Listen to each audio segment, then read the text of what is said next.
رب اشرح لي صدری ویسر لي امری واحلل عقدۃ من لسانی یفقہوا قولی۔ آج دوبارہ یہ دعا میں نے اس لیے کی ہے کہ مجھے بہت احساس ہے کہ آج کے مضامین کچھ پیچیدہ بھی ہیں، مشکل بھی ہیں، کچھ طوالت طلب بھی ہیں، اور پھر یہ کہ ایک سے زائد موضوعات پر گفتگو بھی کرنی ہے، لہذا خاص طور پر اللہ تعالیٰ کی نصرت اور تائید کی ضرورت ہے۔ میں بیرون سفر سے واپس آیا تھا تو پہلا جمعہ 13 اکتوبر کو یہاں ہوا تھا، اور شاید یاد ہو کہ میں نے اس مرتبہ ایک بہت اہم موضوع پر گفتگو کی تھی، امریکی معاشرے کے نئے رجحانات، ایکسٹریم رائٹ، کرسچین ملیشیاز، ایک سول وار کا اندیشہ بلکہ اس کا نعرہ، یہودیوں کے خلاف تقریباً وہی رد عمل کہ جو کبھی جرمنی میں پیدا ہوا تھا۔ یہ بہت معنی خیز بات ہے، بہت اہم بات ہے، اور آئندہ کے آنے والے جو بھی حالات و واقعات ہیں اس میں اس کو بڑا فیصلہ کن کردار ادا کر رہا ہے۔ اور میں نے عرض کیا تھا کہ اس کا نتیجہ یہ ہے کہ اب جو زائنزم ہے اور یہودی استعمار کی جو ایک تحریک تھی وہ ڈیسپریٹ ہو گئی ہے کہ اس سے پہلے کہ امریکہ سے ان کی جڑیں بالکل اکھڑ جائیں اور پھر خود انہیں امریکہ کا وہ حشر کرنا پڑے جو وہ سوویت یونین کا کر چکے ہیں، اور وہ اس پر قادر ہیں، وہ کر سکتے ہیں، لیکن اس سے پہلے وہ چاہتے ہیں کہ امریکہ کو استعمال کر کے افریقہ اور ایشیا کے اوپر اپنی گرفت مکمل کریں۔ تو در حقیقت اس وقت کے حالات میں جو سب سے اہم پہلو ہے وہ یہ 20 اکتوبر کا ہمارا اصل میں جمعہ جو تھا وہ سالانہ اجتماع چونکہ ہمارا تھا، مینار پاکستان کے سائے میں ہم نے اپنا اجتماع منعقد کیا۔ ایک موضوع میرا ہے جس پر بڑی مفصل 2 گھنٹے کی گفتگو وہاں ہوئی، اگرچہ اس سے پہلے اجمالاً پہلے بھی گفتگویں ہو چکی تھی، کہ یہ سلطنت خداداد پاکستان، اس کا مستقبل کیا ہے؟ آیا اسے نئے عالمی یہودی استعمار کا اعلی کار بننا ہے جس کی طرف بہت حد تک پیش قدمی ہو چکی ہے؟ میں نے کہا تھا کہ ہم کسی دوراہے یا چوراہے پر کھڑے نہیں ہیں، بلکہ اس سمت میں بہت آگے آ چکے ہیں۔ اب تو جب تک رول بیک نہیں ہوگا اس کا، جس کے لیے کہ ہمیں بڑی محنت اور قربانیاں دینی پڑیں گی، تو دوسرا راستہ گویا کہ ہمارے لیے پھر ہمیشہ کے لیے بند ہو جائے گا، اور وہ کیا ہے کہ عالمی خلافت علی منہاج النبوہ کا نقطۂ آغاز پاکستان بنے۔ اب یہ 2 ہیں امکانات، ابھی میں اس دوسرے امکان کو ختم نہیں سمجھتا۔ اس کے بعد اصل میں 27 تاریخ کو جو جمعہ آیا تو سالانہ اجتماع میں جو 2 گھنٹے کی 4-5 تقریریں ہوئیں، اس کے علاوہ بھی کچھ اور پروگرام تھے، تو میں تھکا ہوا بھی بہت تھا اور میرا گلا بہت خراب تھا، تو میں نے اس جمعے کی رخصت کی اور ذرا یہاں سے باہر بھی چلا گیا تھا دیہات میں، اور ایک دیہاتی مسجد میں میں نے جمعہ ادا کیا ہے۔ یہ بھی ایک تجربہ ہے جو اس سے پہلے شاید مجھے کبھی نہیں ہوا۔ اس سے پہلے اگر کبھی دیہات میں گیا بھی ہوں تنظیم اسلامی کے دوروں کے دوران، وہاں بھی پھر جمعے کی تقریر میری ہوتی تھی، لیکن اس مرتبہ میں نے ایک مقتدی کی حیثیت سے ایک گاؤں کی مسجد میں جمعہ ادا کیا۔ وہ ایک تجربہ ہے، بس اس کا صرف اس اعتبار سے ذکر کر رہا ہوں۔ 3 نومبر کا جمعہ کراچی میں تھا، وہاں میرا موضوع وہی تھا جو آج یہاں پہلا موضوع ہے، یعنی دجالی فتنہ، دجال اکبر اور مسیح الدجال، احادیث نبویہ کی روشنی میں۔ یہ اس کا گویا کہ پورا عنوان ہے۔ آپ میں سے بہت سے حضرات جو ہیں اخباری اطلاع میں اس کو دیکھ چکے ہوں گے۔ اس موضوع پر میں نے وہاں 2 گھنٹے تقریر کی، لیکن یہ کہ ابتدائی مباحث پر کچھ وقت زیادہ صرف ہو گیا، تو جو آخری اور اہم تر حصہ ہے اس کا میں حق ادا نہیں کر پایا، ورنہ شاید آج میں یہاں دوبارہ اس موضوع پر گفتگو نہ کرتا، اس لیے کہ اس کے کیسٹس بھی تیار ہو گئے ہیں، آڈیو بھی اور ویڈیو بھی، تو یہ مضمون جو ہے اس کے حوالے سے اگر میں سمجھتا کہ بات پوری ہو گئی ہے تو آج پھر میں یہاں اس کو دہراتا نہیں، لیکن میں نے وہاں بھی اعلان کیا تھا کہ اس کا آخری اور اہم تر حصہ چونکہ تشنا رہ گیا، اس لیے میں لاہور میں انشاءاللہ اس کو بیان کروں گا۔ بہرحال آج میں نے یہ سارا جائزہ اس لیے لیا ہے کہ ایک تسلسل قائم ہو جائے، اس لیے کہ ہمارے یہ جمعے کے کیسٹس جو ہیں یہ پوری تنظیم اسلامی جو ہماری ہے امریکہ میں بھی اور دوسری جگہوں پر پورے پاکستان میں یہ پہنچتے ہیں، تو یہ ساری باتیں جو ہے وہ سب لوگوں کے علم میں آ جائیں گی۔ بہرحال چونکہ موضوعات آج کے طویل ہیں، اس لیے میں نے پہلے ہی سے خبردار کر دیا تھا اخباری اطلاع میں کہ تاخیر کے لیے ذہناً تیار رہیں۔ یہ جو پہلا موضوع ہے بہت اہم موضوع ہے، دجال اور دجالی فتنہ، دجال اکبر مسیح الدجال۔ اس کے ضمن میں وہ مضامین جو کراچی میں تفصیل سے بیان کر چکا ہوں، تیزی سے اجمالاً ان پر سے بھی گزروں گا، ورنہ یہ کہ وہ مضمون کا تسلسل تو قائم نہیں رہ سکے گا۔ 20ویں صدی عیسوی میں، بلکہ کہنا چاہیے کہ 19ویں صدی کے اواخر ہی سے وہ ہندوستان جو پہلے تھا، جسے ساؤتھ ایشیا کہتے ہیں یا بر عظیم پاک و ہند کہتے ہیں، اس میں دو فتنے بیک وقت اٹھے ہیں، اور ان دونوں فتنوں کا ایک نتیجہ یہ نکلا ہے کہ حدیث نبوی سے مسلمانوں کو بالعموم بودھ پیدا ہو گیا۔ پہلا فتنہ قادیانیت کا، جھوٹی نبوت۔ اگرچہ نبوت کا دعویٰ تو غلام احمد قادیانی نے اس صدی کے آغاز میں کیا ہے 1905 میں، لیکن بہرحال اس کے دعوی اس سے پہلے بھی مہدی موعود ہونے کا دعویٰ اور مسیح موعود ہونے کا دعویٰ، یہ سارے دعوے تو رفتہ رفتہ جو ہے جیسے جیسے نشہ چڑھتا گیا تھا دماغ کو، ویسے ویسے جو ہے ان کے دعوے بڑھتے گئے۔ کیونکہ مہدی موعود بھی اس نے کہا میں ہوں، مسیح موعود بھی میں ہوں، لہذا مسلمانوں کے اندر ایک رد عمل پیدا ہو گیا کہ ان حدیثوں میں جن میں اس کا تذکرہ ہے، ایک غلط کار شخص کو ان کی وجہ سے، ان کے حوالے سے یہ دعوے کرنے کا موقع مل گیا، تو ایک گویا کہ منفی نتیجہ برآمد ہوا۔ ان حدیثوں کی طرف توجہ ہونی چاہیے ہی نہیں کہ جن کے حوالے سے، جن سے سند حاصل کر کے کچھ لوگ جو ہیں وہ اپنی مہدویت کے یا اپنی مسیح موعودیت کے وہ جو کاروبار جو ہے چمکاتے ہیں، تو اس سے ایک ابا، ایک منفی رد عمل پیدا ہوا ہے۔ دوسرا فتنہ تھا فتنہ انکار سنت اور استخفاف حدیث۔ اس فتنے کا بھی آغاز کرنے والے بر عظیم پاک و ہند میں سر سید احمد خان مرحوم ہیں۔ ان کی شخصیت اگرچہ اس کا سیاسی پہلو کہ وہ مسلمانان ہند کے محسن ہیں، ان کے خیر خواہ ہیں، بہی خواہ ہیں، اس اعتبار سے میں بھی ان کا قائل ہوں، لیکن انہوں نے ایک مفسر قرآن ہونے کی حیثیت اور ایک متکلم اسلام ہونے کی جو حیثیت اختیار کی، وہ نہایت گمراہ کن تھی۔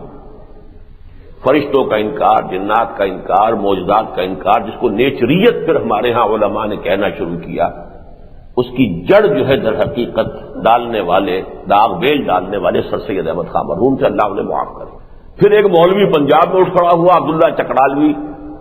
چکڑالہ یہ کیبل پور کی طرف ایک گاؤں ہے، وہیں کے پھر مولانا علی یار چکڑالوی تھے، جن کے یہ خلفاء میں سے ہیں مولانا محمد اکرم آوان صاحب اس وقت۔ تو چکڑالہ اس اعتبار سے وہ اہم قصبہ ہے۔ وہاں کا یہ عبداللہ چکڑالوی تھا کہ جس نے فتنہ انکار سنت بڑے زور شور کے ساتھ شروع کیا۔ چونکہ عالم دین تھا تو دلائل اس کے پاس کچھ تھے، جیسے کبھی اکبر کا دین الہی تصنیف کرنے والے ابو الفضل اور فیضی جیسے علماء تھے نا، اکبر بیچارے میں کہاں اتنی عقل تھی۔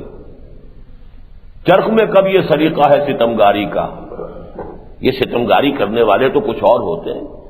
کوئی معشوق ہے اس پردہ زنگاری میں، تو وہ معشوق جو تھے وہ ابو الفضل اور فیضی تھے، اور یہاں یہ ظاہر بات ہے کہ اس کے اندر بھی علماء نے سب سے بڑا رول پلے کیا ہے۔ بلکہ غلام احمد قادیانی کو غلام احمد بنانے والا شخص بھی ایک بہت بڑا عالم دین تھا، مولوی حکیم نور الدین۔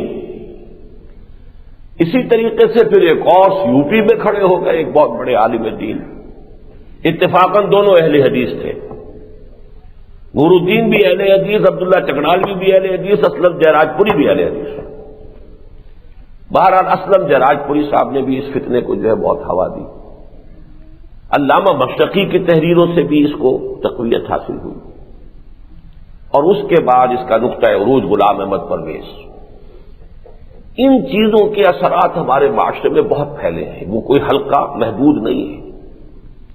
تعلیم یافتہ لوگوں کا بہت بڑا حصہ جو ہے وہ زیر اثر آیا ہے، جس کا نتیجہ یہ نکلا ہے کہ سنت کی اہمیت، نماز روزے کی حد تک تو سب لوگ جو ہے وہ تو جو بھی والدین سکھا دیتے ہیں نماز اس طرح پڑھنی ہے، روزے کے یہ قواعد ہیں، وہ تو چلتی ہے سنت اس میں، باقی اس سے آگے سنت کو قانون اسلامی کا مستقل سورس اور مبنی اور منبع ماننا، یہ در حقیقت ایک ایسی بات ہے کہ ہمارے جدید تعلیم یافتہ طبقے میں اس کے خلاف ایک جذبہ موجود ہے۔ خاص طور پر احادیث کی طرف جو ہے جس کو کہنا چاہیے بالعموم بھی توجہ کی کمی ہوئی، اور اس میں خاص طور پر یہ پیشین گوئیاں والے معاملات، یہ کیا مہدی موعود کی بات ہوتی ہے، یہ کیا یاجوج ماجوج کی بات ہوتی ہے، یہ کیا دجال کے قصے ہیں، یہ کانا دجال جو ہے یہ کوئی ایسے ہی افسانے ہیں، اس قسم کی چیزیں، ان کے بارے میں تو واقعہ یہ ہے کہ استخفاف بلکہ توہین کی حد تک، حالانکہ وہ روایات بڑی پختہ متفق علیہ روایات کے اندر ان کا تذکرہ ہے، لیکن یہ ہے کہ ان پیشین گوئیوں کے بارے میں تو بالخصوص جو ہے ایک عدم توجہی اور عدم التفاق کی کیفیت جو ہے بہت شدت کے ساتھ پیدا ہوئی۔ اس ضمن میں پیشین گوئیوں کے معاملے میں ایک خیال یہ بھی پیدا ہوا، کسی حد تک صحیح بھی تھا، یہ جو پیشین گوئیاں ہیں مہدی آئیں گے تو معاملات درست ہوں گے، اس کی وجہ سے مسلمانوں میں بے عملی پیدا ہوگی۔ اب جب مہدی آئیں گے تبھی ٹھیک ہوگا، مسیح موعود آئیں گے تبھی معاملات درست ہوں گے، تبھی اسلامی حکومت قائم ہوگی، تبھی خلافت علی منہاج النبوہ کا قیام عمل میں آئے گا، لہذا اب انتظار کرو۔ ایک حالت منتظرہ کی کیفیت جس میں کہ خود عمل کرنے اور جد و جہد کرنے کا مادہ پھر جو ہے کمزور پڑتا ہے، یہ میں سمجھتا ہوں کہ ایک صحیح بات تھی کہ جو لوگوں کی طرف سے آئی، اور اسی کا میں اب حوالہ آپ کو دے دوں کہ انہی دو چیزوں کا توڑ کر کے ہمارے اس کانٹمپریری ورلڈ میں، اس ہم عصر تاریخ میں دو شخصیتیں زیادہ نمایاں ہوئی، ایک شخصیت ایک تحریک۔ آیت اللہ خمینی نے ایران کے اہل تشیع کو آمادہ کیا کہ مسیح کے انتظار، مہدی کے انتظار میں مت بیٹھے رہو کہ امام غائب جو ہے وہ جب حاضر ہوں گے، جب ظاہر ہوں گے تبھی ہم کچھ کریں گے، بلکہ جب وہ آئیں گے وہ اپنا کام کریں گے، ہمیں اپنا فرض اب بھی تو ادا کرنا چاہیے، ان کے لیے راستہ صاف ہی کرنا چاہیے، تمہید کرنی چاہیے، جد و جہد کرنی چاہیے تاکہ آنے والے کا راستہ صاف ہو۔ جیسے حضرت یحییٰ کے الفاظ آتے ہیں بڑے پیارے کہ میں تو آنے والے کا راستہ صاف کر رہا ہوں، حضرت مسیح علیہ السلام کی طرف اشارہ تھا کہ میری جو یہ نبوت ہے یہ در حقیقت تمہید ہے بعثت عیسوی کی علیہ الصلوۃ والسلام۔ تو یہ کام بہت بڑا ہے جو آیت اللہ خمینی نے کیا ہے، ورنہ ایران کے اہل تشیع جو ہے وہ جنبش کرنے کو تیار نہیں تھے، واقعتاً وہ کہتے تھے کہ امام غائب جب حاضر ہو جائیں گے، ظاہر ہو جائیں گے، پھر کچھ کریں گے۔ اسی طریقے سے یہود میں بھی وہ اپنے مسیحا کے منتظر بیٹھے ہوئے تھے کہ مسیح آئے گا تو ہماری ایک عظیم مملکت قائم کرے گا، اس وقت تک ہم کچھ نہیں کریں گے۔ زائنسٹ موومنٹ نے جو بات اس کے برعکس پیش کی وہ یہ کہ بھائی کچھ کرو تو صحیح نا، کچھ محنت تو ہمیں بھی کرنی چاہیے، مسیحا جب آئے گا آ جائے گا، وہ اپنے حصے کا کام کرے گا، ہمیں اپنا کام کرنا چاہیے۔ لہذا انہوں نے 1897 میں ایلڈرز آف دی زائن نے جمع ہو کر ایک نقشہ بنایا، اور اس نقشے کے نتیجے میں پے بپے اتنی عظیم کامیابیاں حاصل ہوئیں۔ 1917 میں بالفور ڈکلریشن ہو گیا، یہودیوں کو حق دے دیا گیا بین الاقوامی سطح پر کہ وہ فلسطین میں آباد ہو سکتے ہیں، جا کر مسلمانوں سے جائیدادیں خرید سکتے ہیں، زمینیں خرید سکتے ہیں، مکان خرید سکتے ہیں۔ اور اس کے نتیجے میں پھر یہ ہوا کہ 1948 میں 14 مئی 1948 کو اسرائیل ایک ریاست کی حیثیت سے قائم ہو گیا۔ 1967 میں انہوں نے 6 روزہ جنگ کے اندر ایک عظیم شکست دی، شام کو بھی، مصر کو بھی، اردن کو بھی، اور یہ کہ اپنی سرحدیں بہت بڑھا لی۔ تو یہ ان کا ایک سارا معاملہ زائنسٹ کا ہے۔ انہوں نے بھی یہ کہا کہ منتظر مت بیٹھے رہو۔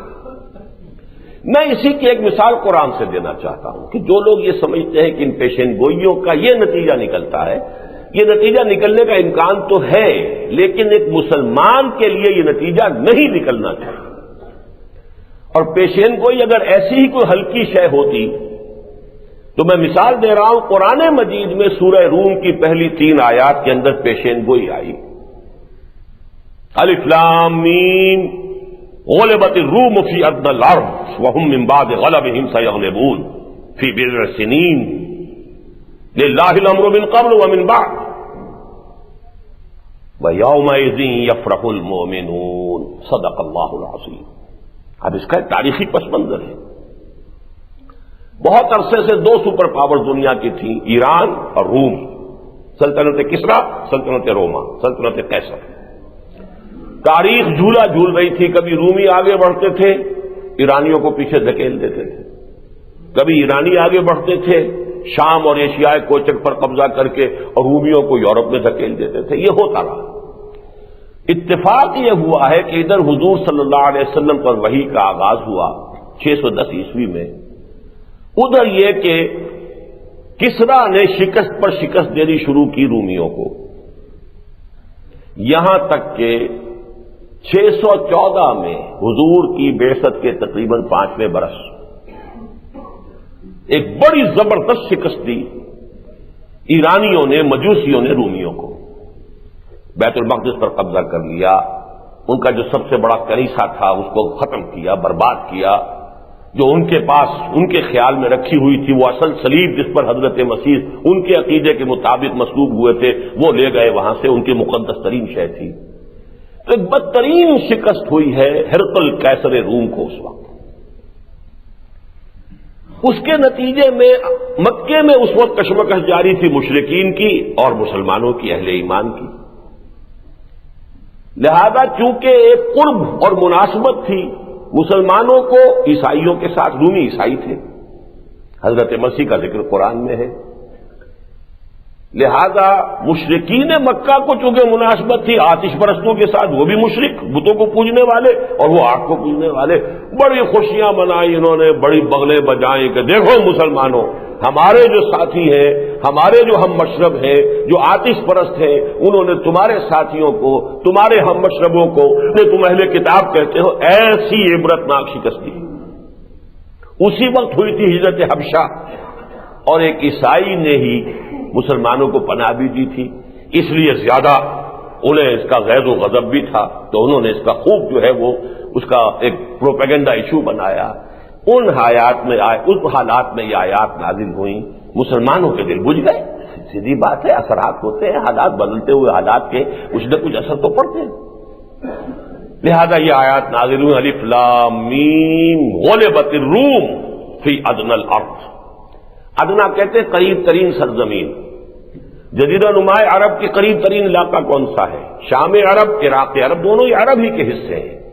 یہ گویا کہ شمال کا تاج ہے جو جزیرہ نما عرب کے سر پر تاج رکھا ہوا عراق اور شام کا.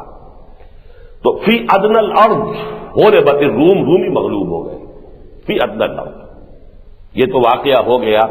وَهُمْ مِنْ بَعْدِ غَلَبِهِمْ سَيَغْلِبُونَ، لیکن ان قریب ہی وہ اپنی اس مغلوبیت کے بعد پھر غالب آ جائیں. اب یہ ایک پیشن گوئی ہے اور بڑے ہی سمجھیے اعتماد کے ساتھ. فی بضع سنین، یہ ہوگا لگ بھگ 10 سالوں میں، 10 سال سے کم میں.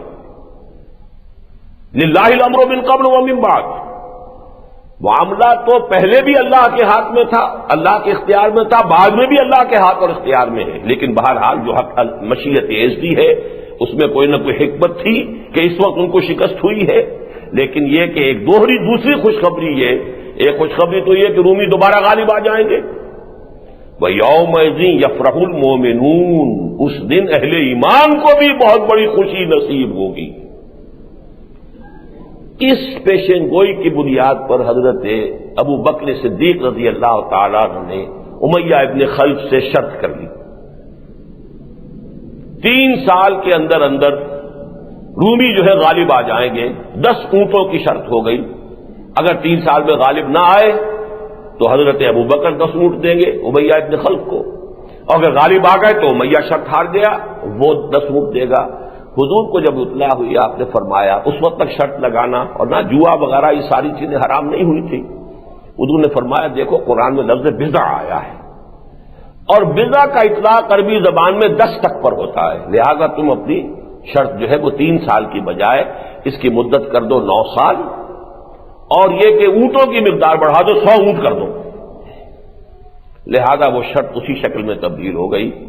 لیکن ہوا کیا اس 10 سال کے بعد 624 میں ادھر ہرقل نے شکست فاش دی. وہ پیترا بدل کر آیا ہے کیسپین سی کے ساتھ، ادھر سے آیا، شمال سے آ کر اس نے گویا کہ ایرانیوں کے پشت میں چھرا گھونپا. اور ان کا سب سے بڑا آتش کدہ جو تھا، جیسے ان کا بیت المقدس انہوں نے جو ہے وہ تاراج کیا تھا، سب سے بڑے آتش کدے کو اس نے ویران کیا. اور پھر اس نے فتح حاصل کی اور بالآخر جو ہے وہ صورتحال بالکل بدل گئی. اور آپ دیکھیے عجیب بات، وَيَوْمَئِذٍ يَفْرَحُ الْمُؤْمِنُونَ، یہی وہ دن تھے جب کہ غزوہ بدر ہوا اور مسلمانوں کو فتح عظیم حاصل ہوئی. 2 پیشن گوئیاں پوری ہو گئی. الف لام میم، غلبت الروم فی ادنی الارض وهم من بعد غلبهم سيغلبون في بضع سنين لله الامر من قبل ومن بعد وَيَوْمَئِذٍ يَفْرَحُ الْمُؤْمِنُونَ. اہل ایمان کو دوہری خوشیاں نصیب ہوئیں. ایک طرف رومیوں کی فتح سے خوشی ہوئی، اس لیے کہ بہرحال آتش پرست مجوسی تھے، ان کے اوپر بہرحال اہل کتاب میں ایک طبقہ ہے کہ جو غالب آ گیا. دوسری طرف اللہ تعالیٰ نے یوم الفرقان کا مشرکین مکہ پر مسلمانوں کو فتح عظیم عطا فرمائی. اب یہ ہے پیشن گوئی. اس کا نتیجہ صحابہ کرام نے یہ تو نہیں نکالا تھا کہ اب چونکہ اللہ نے کہہ دیا غلبہ ہو جائے گا اور ہمیں بھی خوشی نصیب ہو جائے گی، ہم ہاتھ پاؤں توڑ کے بیٹھ رہے. اگر کوئی پیشن گوئیوں کی وجہ سے ہاتھ پاؤں توڑ کر بیٹھ رہتا تو یہ اس کی حماقت ہے، اس کی غلطی ہے. اس سے یہ نتیجہ نکالنا کہ پیشن گوئیوں کا تذکرہ ہی نہیں ہونا چاہیے، یہ میرے نزدیک جو ہے یہ جہل مرکب ہے. اگر پیشن گوئی اتنی ہی غلط چیز ہوتی تو قرآن نے یہ عظیم پیشن گوئی کیوں کی ہوتی؟ الف لام میم غلبت الروم فی ادنی الارض وهم من بعد غلبهم سيغلبون في بضع سنين لله الامر من قبل ومن بعد ويومئذ يفرح المؤمنون.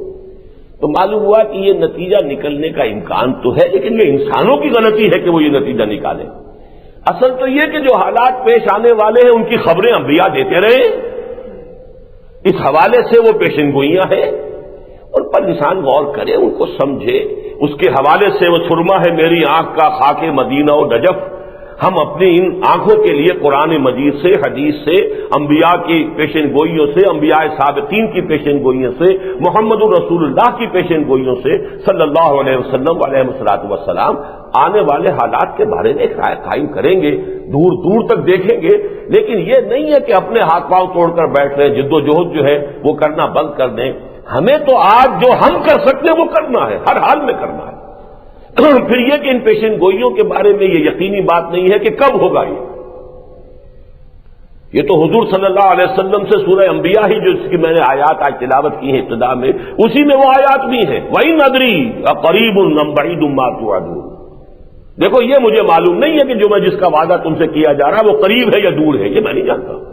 ان ادری لعلہ فتنۃ لکم ومتاع الی حین.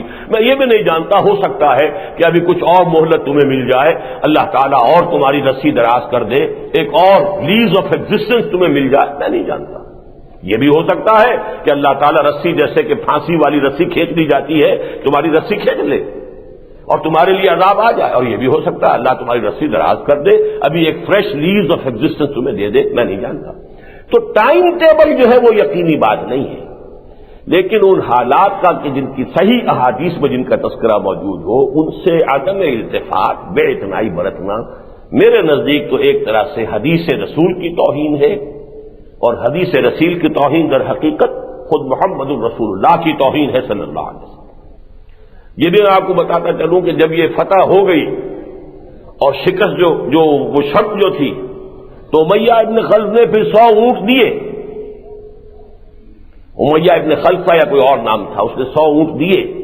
حضرت ابوبکر نے لا کر حضور کی خدمت میں پیش کیے. حضور نے فرمایا کہ نہیں، یہ تمہارے لیے اب جائز نہیں ہے، اس لیے کہ اب وہ جو سورہ بقرہ کی وہ آیات نازل ہو چکی تھی جو خبر اور بیسر کے بارے میں ہے. لیکن لے لو، حربی کافر سے تو لے لو وہ 100 اونٹ، لیکن یہ کہ اس کو اب صدقہ کر دو. بہرحال اس تمہید کے بعد اب آئیے جو خبریں دی گئی ہیں ہمیں قرآن مجید میں اور احادیث نبویہ میں، سب سے زیادہ شد و مد کے ساتھ، سب سے زیادہ تکرار کے ساتھ، سب سے زیادہ ایمفیسس کے ساتھ جس چیز کی خبر دی گئی ہے وہ کیا ہے؟ قیامت. وہ بجلی کا کڑکا تھا یا صوت ہادی عرب کی زمین جس نے ساری ہلا دی، وہ تو سب قیامت کا ذکر تھا نا۔ ابتدائی آیات میں توحید کا بھی بہت کم ذکر ہے، رسالت کا بھی بہت کم ذکر ہے، سارا زور آخرت پر۔ القارعہ ملقارعہ وما ادراک ملقارعہ یوم یکون الناس کالفراش المبثوث وتکون الجبال کالعہن المنفوش الحاقہ ملحاقہ وما ادراک ملحاقہ۔ یہ سارا زور کس پر ہے؟ اذا زلزلت الارض زلزالہا واخرجت الارض اثقالہا وقال الانسان ما لہا۔ یہ سارا زور کن باتوں پر ہے؟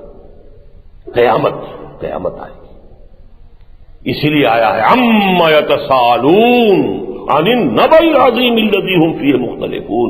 یہاں ذرا ایک پوائنٹ جو ہے بہت اہم تھا جو رہ گیا ہے تمہید میں۔ دیکھیے انبیاء کا معاملہ کیا ہے؟ انبیاء نے پیشین گوئیاں کی ہیں، اور خاص طور پر نوٹ کیجئے کہ نبی کا لفظ نکلا کہاں سے ہے؟ زیادہ رائے یہ ہے نبا کے معنی خبر۔ نبی تو کہتے ہی اس کو جو غیب کی خبر دینے والا ہے، سیدھی سی بات ہے۔ نبأ عظیم عما یتساءلون عن النبأ العظیم الذی ھم فیہ مختلفون۔ نبی نبا خبر دینے والا۔ ایک رائے یہ بھی ہے لیکن بہت ہی ضعیف ہے کہ نبون سے ہے۔ نبوتن کہتے ہیں بلندی کو، تو گویا کہ نبی اس اعلیٰ مقام پر ہوتا ہے، بلند مقام پر ہوتا ہے، اور اس میں بڑی گہری مماثلت ہے کہ حضور نے جب پہلا اپنا پبلک جلسہ کیا ہے، یوں سمجھیے پہلا خطاب عام، تو آپ اونچی جگہ پر کھڑے ہوئے کوئی صفحہ پر، اور آپ نے کہا کہ لوگوں اگر میں تمہیں بتاؤں کہ اس پہاڑ کے پیچھے دشمن ہے تم پر حملہ کیا چاہتا تو مانو گے؟ ہاں ضرور مانیں گے، اس لیے بھی مانیں گے کہ اب آپ کا صادق الامین ہے، آپ نے کبھی جھوٹ بولا ہی نہیں، اور اس لیے بھی مانیں گے کہ آپ اوپر کھڑے ہیں پہاڑ کے دونوں طرف دیکھ رہے ہیں، ہم تو ادھر ہیں، ہمیں پہاڑ کے پیچھے کیا نظر نہیں آ رہا۔ بعین ہی سمجھیے کہ نبی اس مقام پر ہے کہ دنیا اور آخرت دونوں کو بیک وقت دیکھ رہا ہے۔ ہماری نگاہ دنیا کے سامنے، یہی تو فرق ہے۔ تو نبی تو خبر دینے والا ہے۔ غیب وہ بھی تھا کہ جو اس وقت جو عام لوگوں کی نگاہوں سے پوشیدہ تھا، اور غیب وہ بھی ہے کہ جو آئندہ آنے والے حالات ہیں وہ بھی تو غیب ہی ہے نا۔ مستقبل کو تو غیب کے پردے میں ہوتا ہے، کیا حالات آنے والے وہ بھی غیب ہے۔ اس وقت بھی ملائکہ بھی موجود تھے لیکن عالم غیب میں تھے، جنات بھی تھے وہ بھی ہمیں نظر نہیں آتے تھے۔ اللہ تعالیٰ جو اصل ہستی ہے جس پر سارے ایمان اور یقین کا دار و مدار ہے، ایمان کا اور اسلام کا، وہ بھی غیب میں ہے یا ہم غیب میں ہے۔ بہرحال ایک پردہ غیب جو ہے وہ ہمارے اور اس کے درمیان تو ہے نا۔ تو نبی تو در حقیقت اس کے لفظ کا اشتقاق ہی جو ہے نبا سے ہو یا نبون سے ہو، ان دونوں کا مفہوم ہی یہ ہے کہ در حقیقت وہ خبریں دینے والے۔ اب اس کے بعد آئیے تمہیداً کہ سب سے بڑی خبر جو دی ہے وہ تو ہے عما یتساءلون عن النبأ العظیم۔ اگرچہ اب تو سائنس یہاں پہنچ چکی ہے کہ دنیا یہ کائنات ختم ہو جائے گی۔ کچھ عرصے تک پہلے تک جب تک کہ نیوٹونین ایرا چل رہا تھا فزکس میں، خیال یہ تھا کہ یہ ایور لاسٹنگ ہے، اس کو کبھی ختم نہیں ہونا۔ میٹر از انڈسٹرکٹیبل، میٹر ڈسٹرائے ہو ہی نہیں سکتا، ختم کیا ہی نہیں جا سکتا، تو کیسے ختم ہو جائے گی؟ یہ میٹر ہی ہے نا۔ آج وہ معاملہ ختم ہو چکا، Newtonian era of physics finished. اب جو ہے آئنسٹائن کا ایرا ہے۔ Matter can be converted into energy, energy can be converted into matter. اب یہ جو ایک ڈوئلزم تھا کہ میٹر اور شے ہے انرجی اور شے، ختم، سنویت ختم، توحید ہو گئی ہے، ایک ہی شے ہے۔ اور آج جو theories of the creation of universe ہے کہ ایک اسپائرل کے مانند جو ہے یہ پھیلتی جا رہی ہے کائنات، ایک رائے یہ ہے کہ اس کے بعد یہ الٹے رخ پر چلے گی، اور جیسے ایک نقطے سے شروع ہوئی تھی پھر ہو کر ایک نقطے پر ختم ہو جائے۔ لیکن یہ آج کی سائنس کے اعلیٰ ترین سرکلز میں تو یہ بات ہے، بہت سے ہمارے لوگ اب بھی اصل میں وہی نیوٹونین ایرا جو ہے اسی کے فضا میں سانس لے رہے ہیں۔ لہذا عام طور پر خیال یہ ہے کہ بھائی کیا ہے قیامت کی خبر، قیامت قیامت قیامت قیامت، دنیا چلتی رہے گی، سنتے آ رہے ہیں، لیکن جان لیجئے کہ سب سے حتمی، سب سے یقینی جتنی ایک انسان کے لیے سب سے یقینی شے ایک ہے، وہ موت ہے، موت آ کر رہے گی۔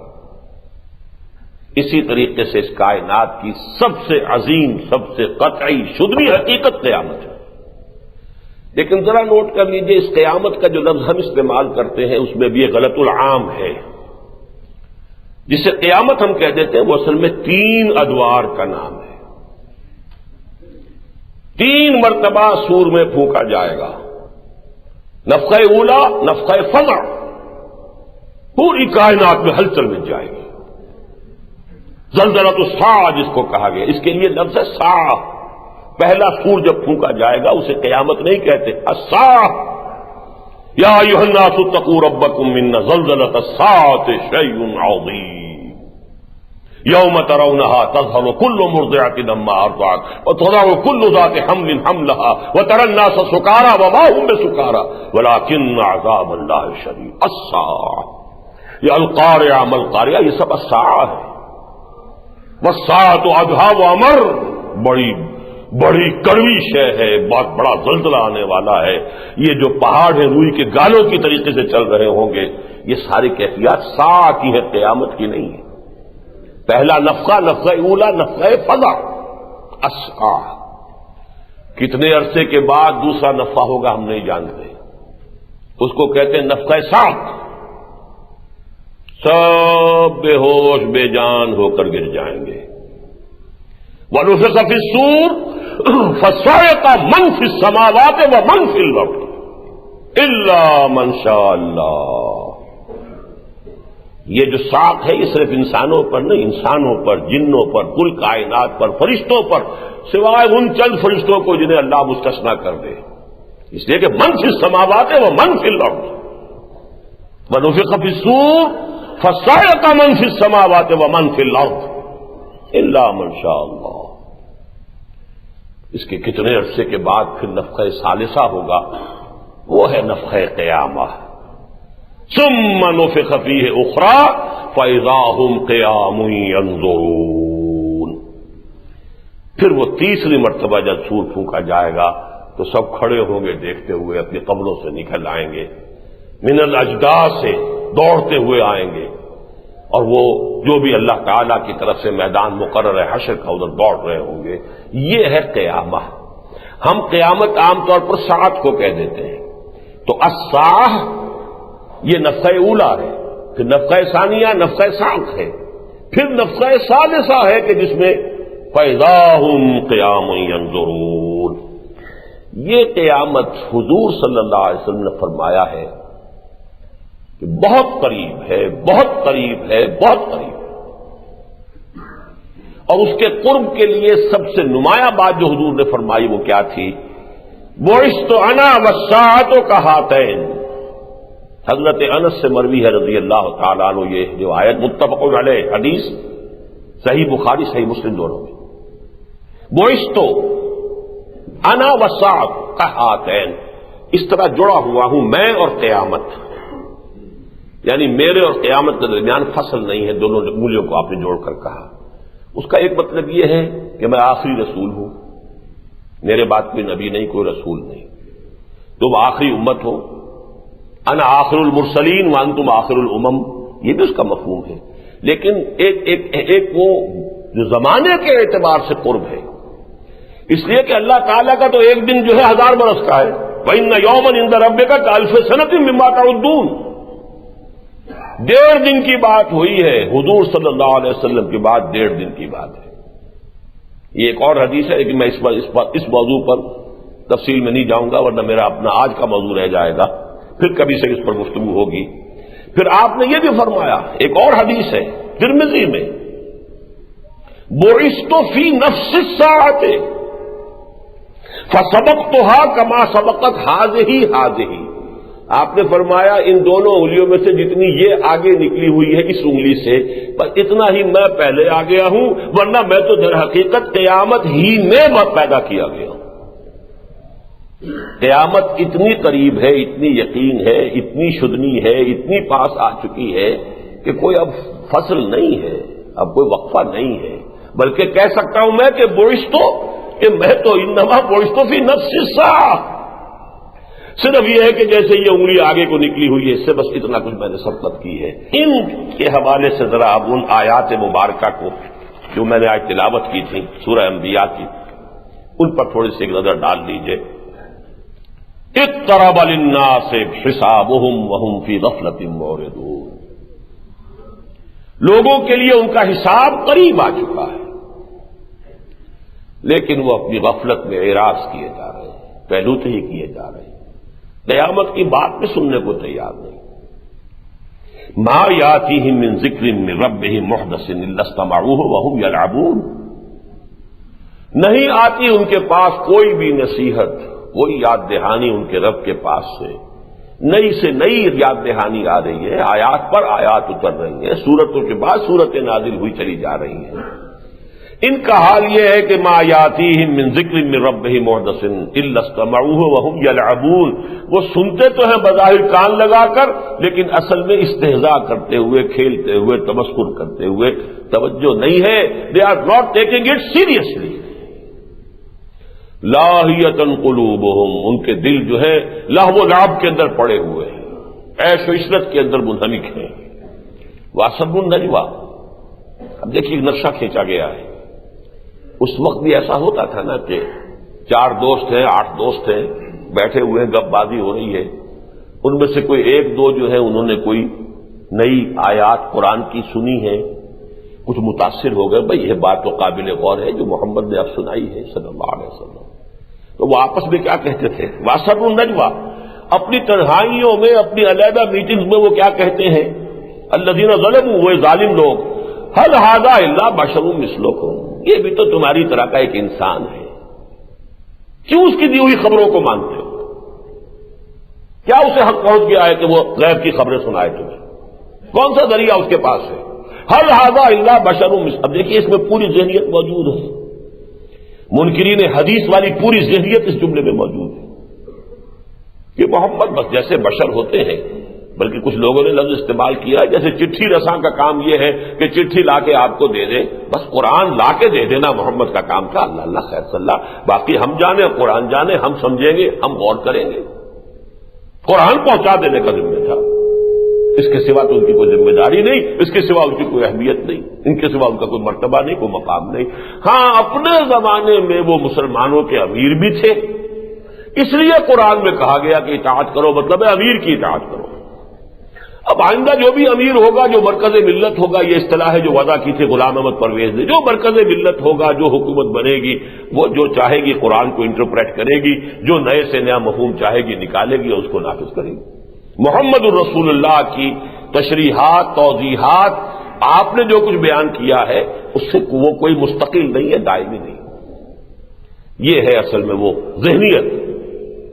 لاہیۃ قلوبہم واسروا النجوى الذین ظلموا هل هذا الا بشر مثلکم افتاتون السحر وانتم تبصرون، تو کیا ہو گیا تمہیں؟ تمہاری مت ماری گئی ہے، ایک جادو ہے جو وہ استعمال کر رہے ہیں، تم جادو کے پھندے میں پھنس رہے ہو۔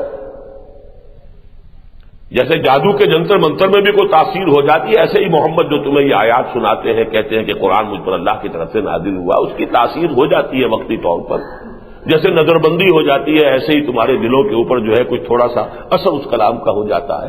افتاتون السحر وانتم تبصرون، اگر نوٹ کیجیے سورہ مبارکہ کی ایک عجیب شان ہے، آخری رکوع میں پھر یہی لفظ آتا ہے اقترب، جو پہلی شروع کیا اقترب للناس حسابہم، اور اس کی شرح میں کر چکا کہ حضور فرما رہے ہیں کہ بعثت انا والساعۃ ہاتین،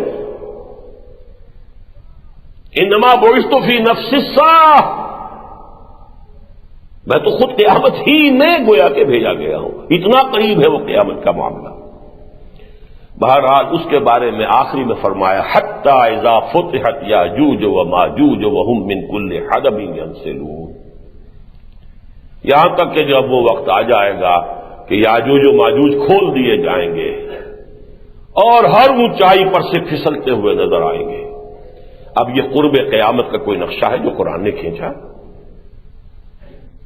اس کی کوئی شرح حدیث میں ملنی چاہیے کہ نہیں؟ کیا یہ فریضہ محمدی نہیں ہے صلی اللہ علیہ وسلم؟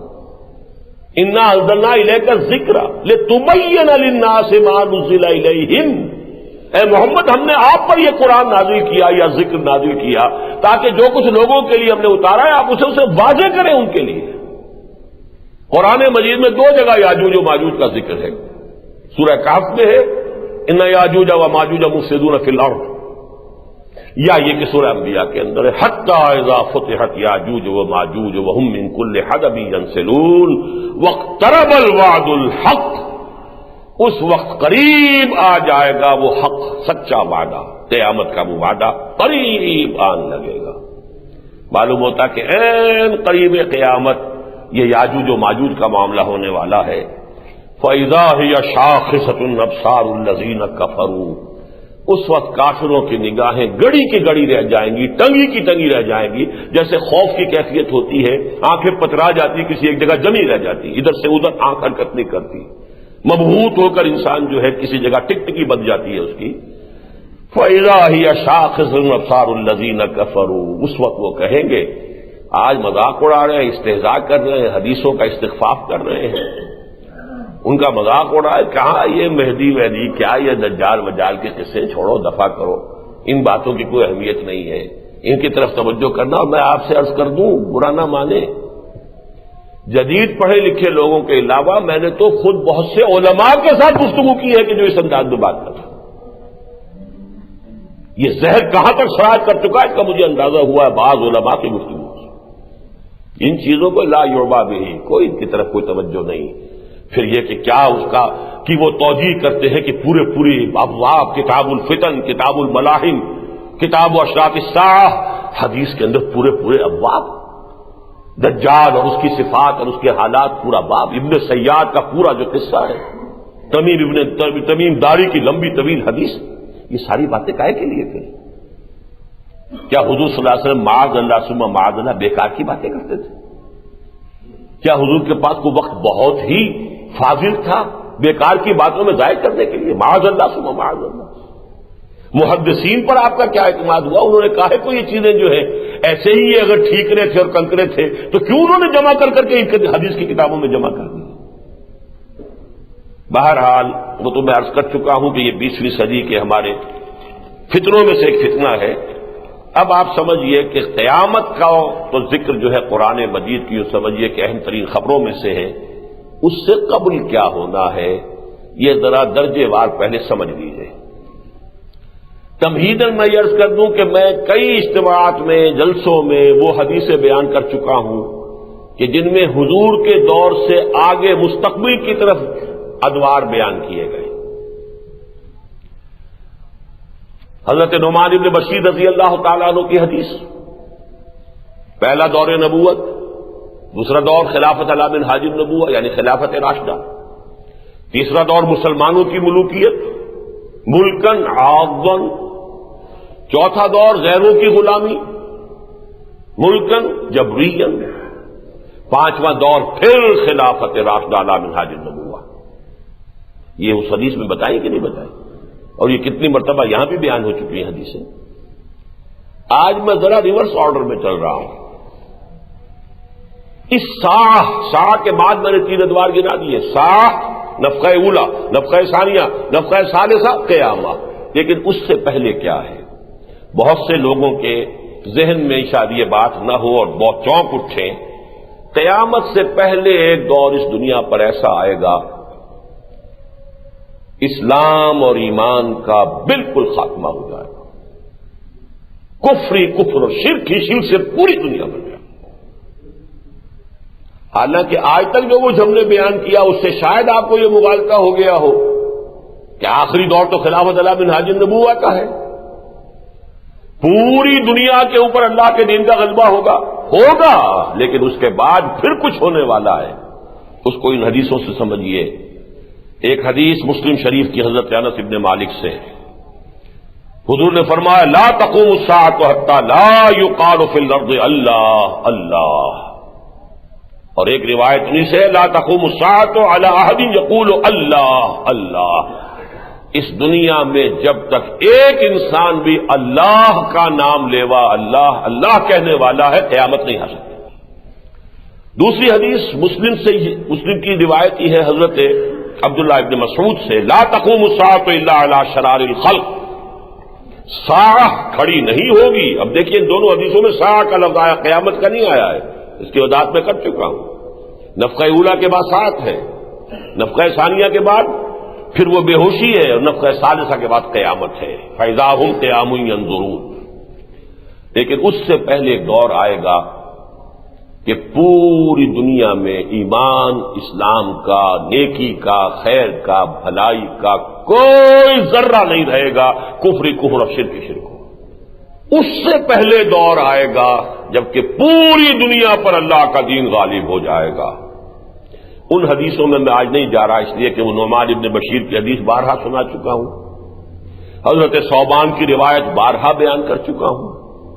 ان احادیث پر مشتمل ہم نے کتاب سے تقسیم کیے ہیں، پھیلائے ہیں، عام کیے ہیں، کیلنڈر بنائے، سب کچھ کیا. حضرت ثوبان کی روایت مسلم شریف کی کہ حضور نے فرمایا کہ اللہ تعالیٰ نے مجھے پوری زمین دکھا دی، سکیڑ کر، لپیٹ کر، یہاں تک کہ میں نے سارے مشرق بھی دیکھ لیے، سارے مغرب بھی دیکھ لیے، اور میری امت کی حکومت ان تمام علاقوں پر قائم ہو کر رہے گی کہ جو مجھے دکھا دیے گئے. حضرت مقداد ابن الاسود کی روایت کہ اس روئے ارضی پر ایک گھر بھی نہیں بچے گا اور ایک خیمہ بھی باقی نہیں رہے گا جس میں اللہ کا دین داخل نہ ہو جائے. یہ ہم روایتیں ہیں نا. تو اس سے پہلے یہ دور آئے گا. ان تین روایتوں کا میں نے صرف حوالہ دیا، تذکرہ نہیں کر رہا. اب ان دونوں کو جوڑنے والی روایت سن لیجئے. یہ ام المومنین حضرت عائشہ صدیقہ رضی اللہ تعالی عنہا سے، حضرت عائشہ سے فرماتی ہے کہ حضور صلی اللہ علیہ وسلم نے ارشاد فرمایا لا يذهب الليل والنهار حتى يعبد اللات والعزى. یہ دن اور رات کا نظام ختم نہیں ہوگا، یعنی یہ وہی کائنات ساٹھ جب درہم برہم ہو جائے گا، جب سورج مغرب سے نکلے گا اور چاند جو ہے سورج میں جا کر دھنس جائے گا، تو یہ تو ایک جو ہے پورا نظام جو ہے وہ گویا کہ اس کے اندر جو ہے خلل واقع ہو جائے گا. حضور نے فرمایا لا يذهب اللیل والنہار، یہ دن اور رات کا نظام ختم نہیں ہوگا حتی یعبد اللات والعزی، یہاں تک کہ لات اور عزیٰ کی پرستش کی جانے لگے.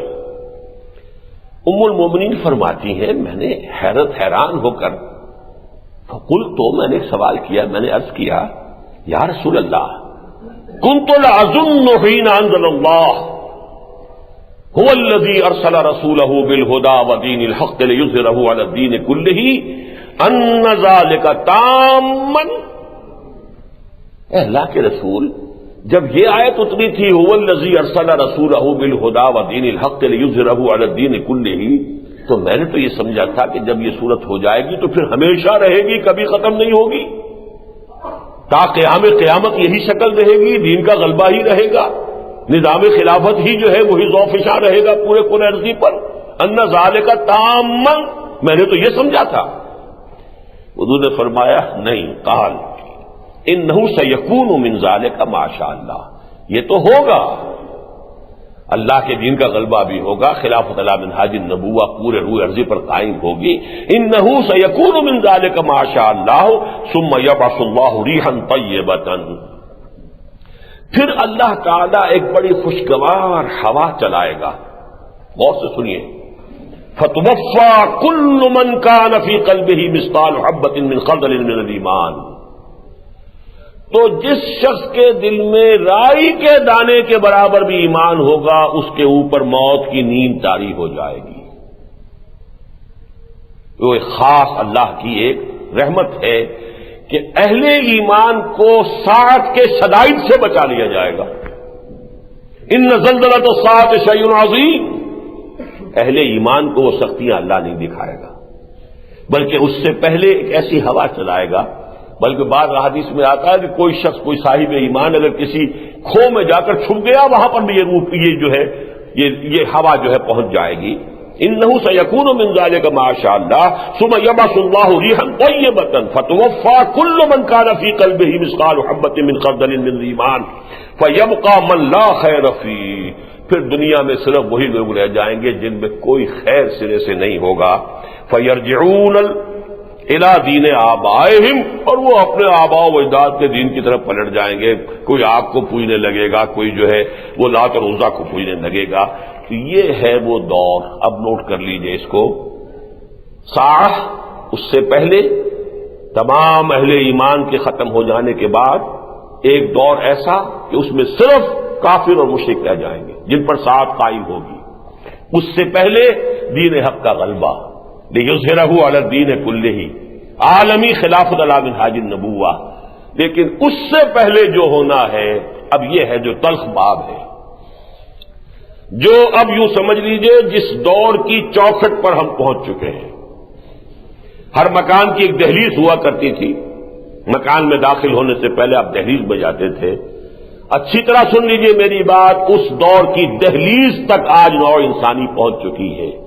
وہ دور ہے کہ جو حدیث کی کتابوں میں ان ابواب میں کتاب الفتن، کتاب الملاحم، الملحمۃ العظمی، نوع انسانی کی تاریخ کی عظیم ترین جنگ، ظہور مہدی، نزول عیسیٰ، خروج دجال، یاجوج و ماجوج، یہ ساری چیزیں جن کی کہ خبریں دی گئی ہیں، یہ ساری کی ساری چیزیں اس دور سے متعلق ہیں۔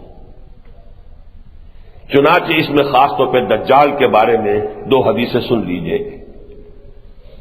ان تمام فتنوں میں سب سے بڑا فتنہ دجال کا ہے۔ عن عمران بن حسین رضی اللہ تعالی عنہ قال سمعت رسول اللہ صلی اللہ علیہ وسلم یقول ما بین خلق آدم الى قیام الساعۃ امر اکبر من الدجال۔ اب یہ صحیحین میں سے ایک صحیح مسلم کی روایت ہے۔ اگر ان روایات کو بھی آپ اٹھا کر پھینک دیں گے تو پھر دین کی امان ختم ہے، پھر تو وہی ہوگا جو منکرین حدیث کہتے ہیں۔ پھر اپنے قرآن کو پڑھیے اور جو سمجھ میں آئے اس پر عمل کر لیجیے، نکال دیجیے بیچ میں سے محمد رسول اللہ صلی اللہ علیہ وسلم کی تشریحات اور توضیحات اور آپ کے احکام۔ حضور فرما رہے ہیں کہ آدم کی تخلیق سے لے کر ساعت کے قائم ہونے تک دجال سے بڑا کوئی معاملہ نہیں ہے۔ ما بین خلق آدم الی قیام الساعۃ امر اکبر من الدجال۔ ترمذی اور ابو داؤد کی روایت ہے، یہ بھی سن لیجئے۔ عن ابی عبیدہ بن الجراح رضی اللہ تعالی عنہ، جن کو حضور نے فرمایا امین هذه الامہ، ابو عبیدہ، قال سمعت رسول اللہ صلی اللہ علیہ وسلم یقول، فرماتے ہیں میں نے خود سنا محمد رسول اللہ کو فرماتے ہوئے انه لم يكن نبي بعد نوح الا قد انذر الدجال قومه۔ نوح کے بعد کوئی نبی ایسا نہیں گزرا جس نے اپنی قوم کو دجال کے خطرے سے آگاہ نہ کیا۔ وَإِنِّي أُنذِرُكُمُوهُ، اور میں بھی تمہیں اس سے خبردار کر رہا ہوں، اس کے بارے میں متنبہ کر رہا ہوں کہ ایک عظیم فتنہ ہے جو آ کر رہے گا۔ اب آئیے اچھی طرح سمجھیے دجال کا لفظ بنا کہاں سے ہے؟ دجل، اور یہ لفظ بھی بہت سے دوسرے عربی کے الفاظ کی طرح اردو میں مستعمل ہے۔ کتابی اردو جسے آپ کہتے ہیں، لٹریری اردو، اس میں تو ہے دجل و فریب، ملمہ، کسی شے کی حقیقت کے اوپر کوئی ہی اور شے کو لگا دیا جائے، پردہ پڑ جائے، اصل حقیقت چھپ جائے، ملمہ ہو گیا۔ تانبے پر پیتل پر سونے کا ملمہ کر دیا آپ نے، دیکھنے والے کو سونا نظر آ رہا ہے، حقیقت میں تانبا یا پیتل ہے۔ دجل و فریب، دھوکہ، فریب، یہ دجل ہے۔ اور سب سے پہلے نوٹ کیجئے کہ یہ لفظ آیا ہے حدیث میں تواتر کے ساتھ،